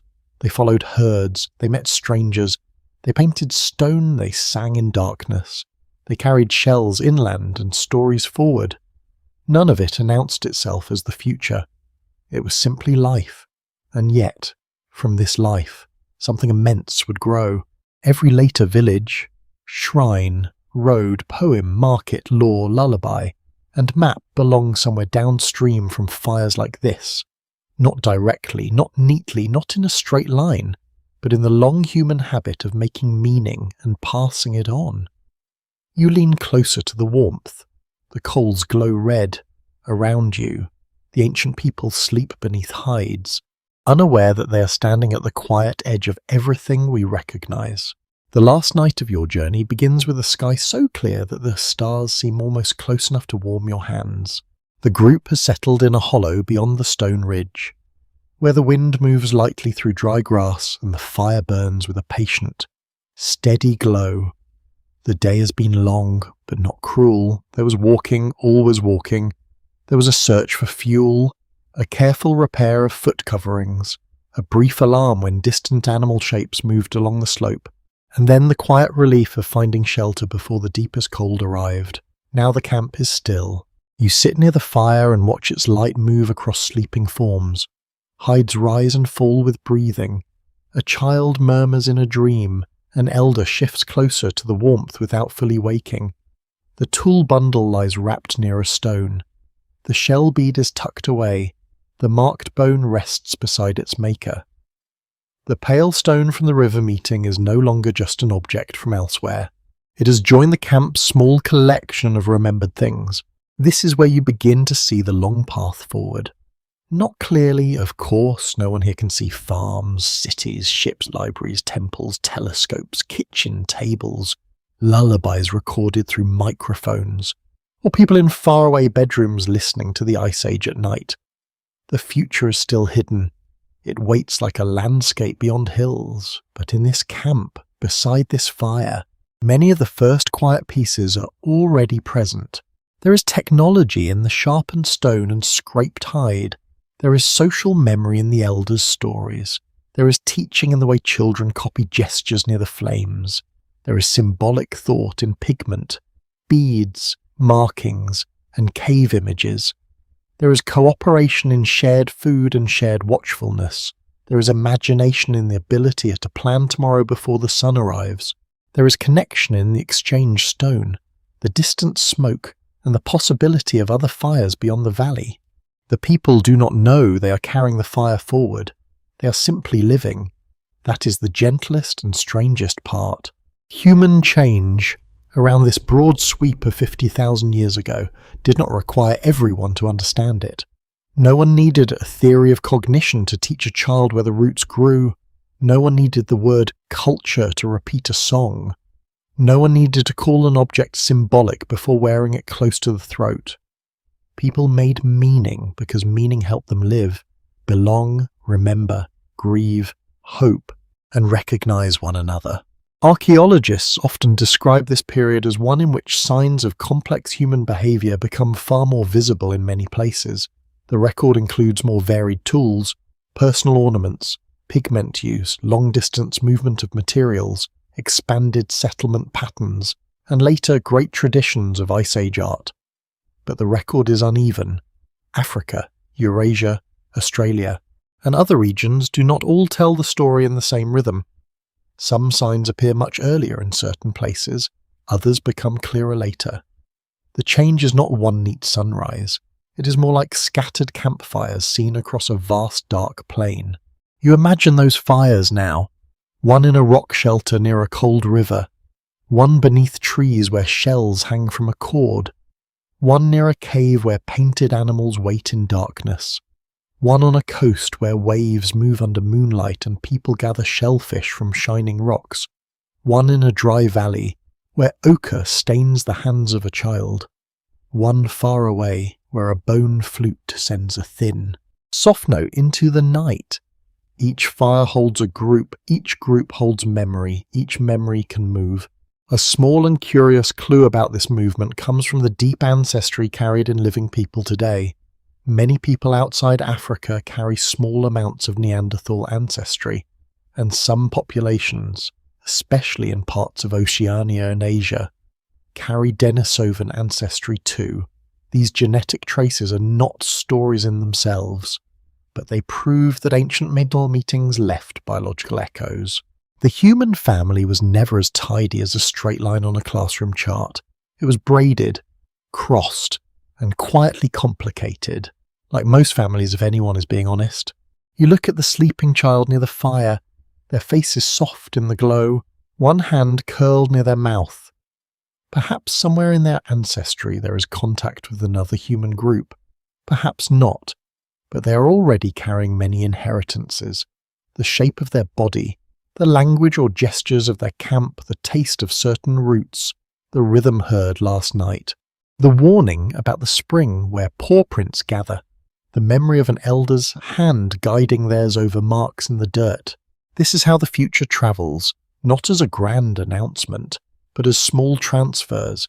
A child learns a route, a young toolmaker learns an angle, a singer learns a phrase, a gatherer learns a plant. A stranger's stone becomes part of a familiar pouch. A red mark on skin becomes a story.